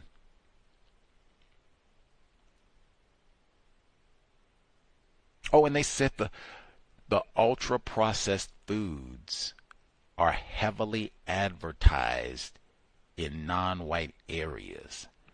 Watching a lot of television is dangerous for many reasons. Many reasons. For sure. You imbibe all that Ben, the prime maiden, because you got to cheer for the white people to lynch Ben. You watch all that and Planet of the Apes and King Kong and all the rest of it. And then you turn on the news and Obama's a monkey. And then you go to Google and Michelle Obama's a monkey. All that for sure impacts your brain computer. But in between all that, when you watch all that TV, like tomorrow, and every other advertisement is for beef, chicken wings, potato chips, chocolate chip cookies, ice cream, ultra-processed foods, really. All of it. Pizza, can't get through without the pizza, and that's ultra-processed toppings on it. But all of that has an impact, too. I've said, and I think many others, far more intelligent than myself, have said, man, most of the food items or even edible products that are promoted on television, they are not the healthy type.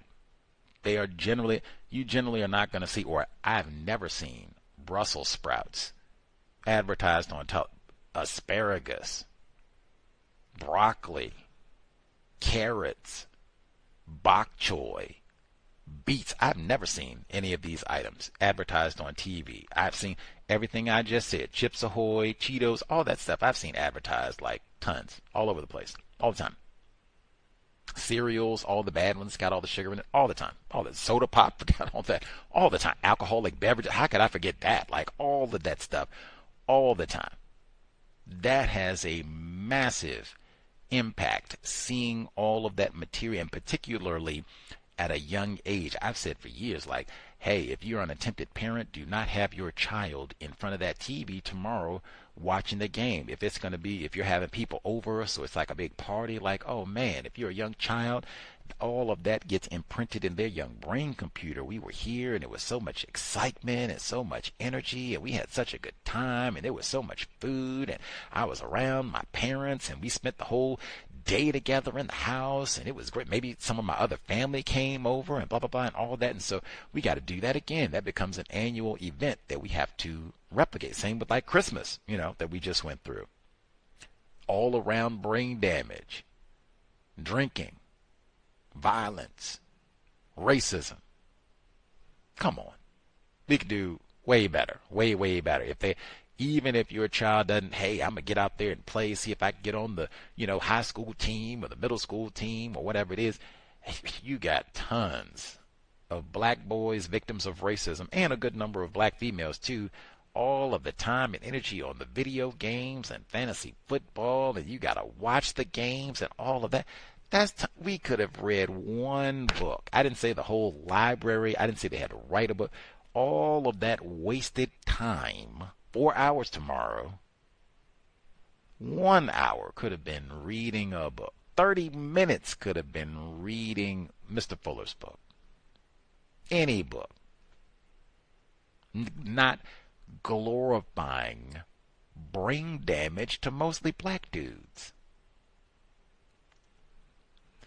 Anywho, that's why we will be here tomorrow. So we'll be live with the game to remind folks of Dr. Welsing's visit, 2015. She spoke with us, same opponents, all of that we'll address. And then we have our white guest. He will be here 8 p.m. Eastern, 5 p.m. Pacific. We'll chat it up and hear what he has to say about racism and tackle football. And then Monday we'll have our white guest from Norway. Early broadcast, 8 p.m. or not 8. Early broadcast, it'll be 2 p.m. Eastern, 1 p.m. Central, 11 a.m. Pacific.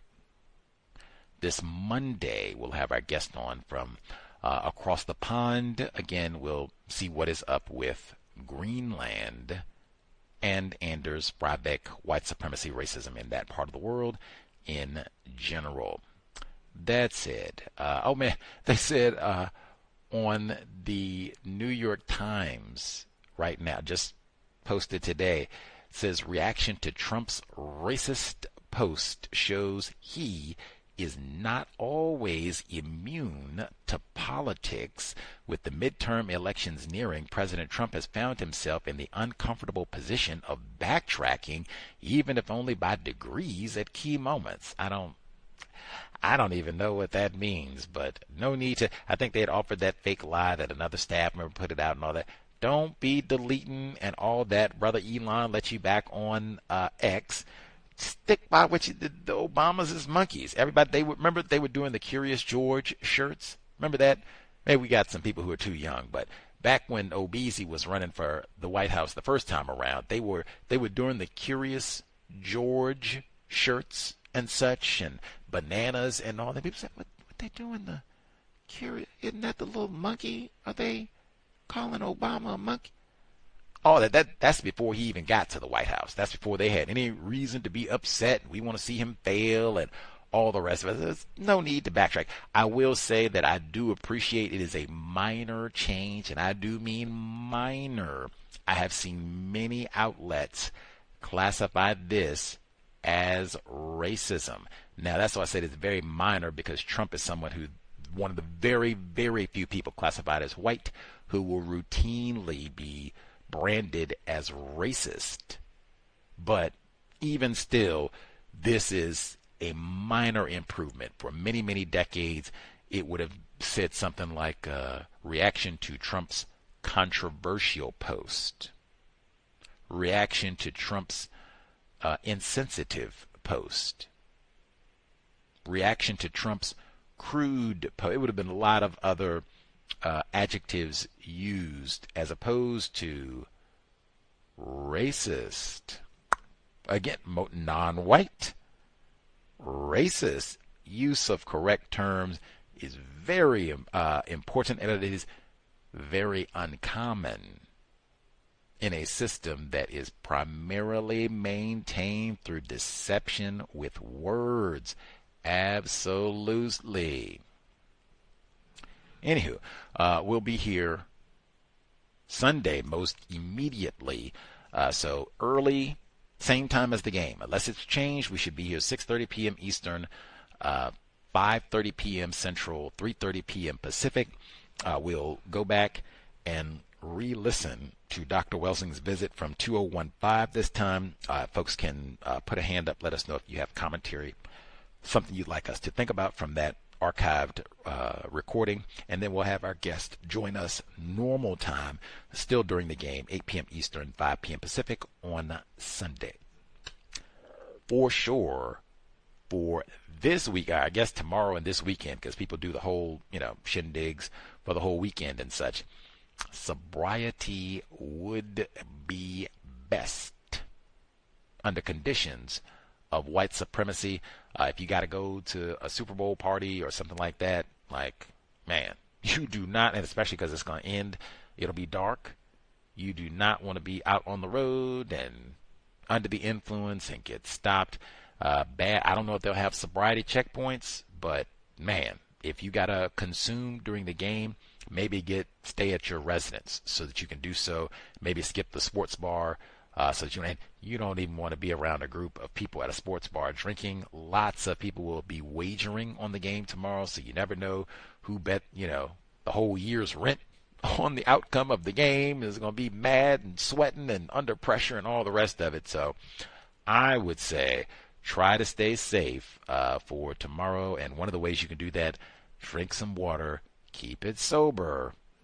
We need our functioning brain computers not racked by CTE or Mad Dog to solve the problem. It has been time. Creator, we ask, remind us. Stop saying not all white people are racist. They all see us as monkeys. Stop name-calling people classified as black. Stop producing throwaway offspring to be treated and called monkeys by the President of the United States. Any number of them. It has been time. Replace white supremacy with justice immediately. Cal signing out. Thanks all for tuning in. Nigga, you so brainwashed.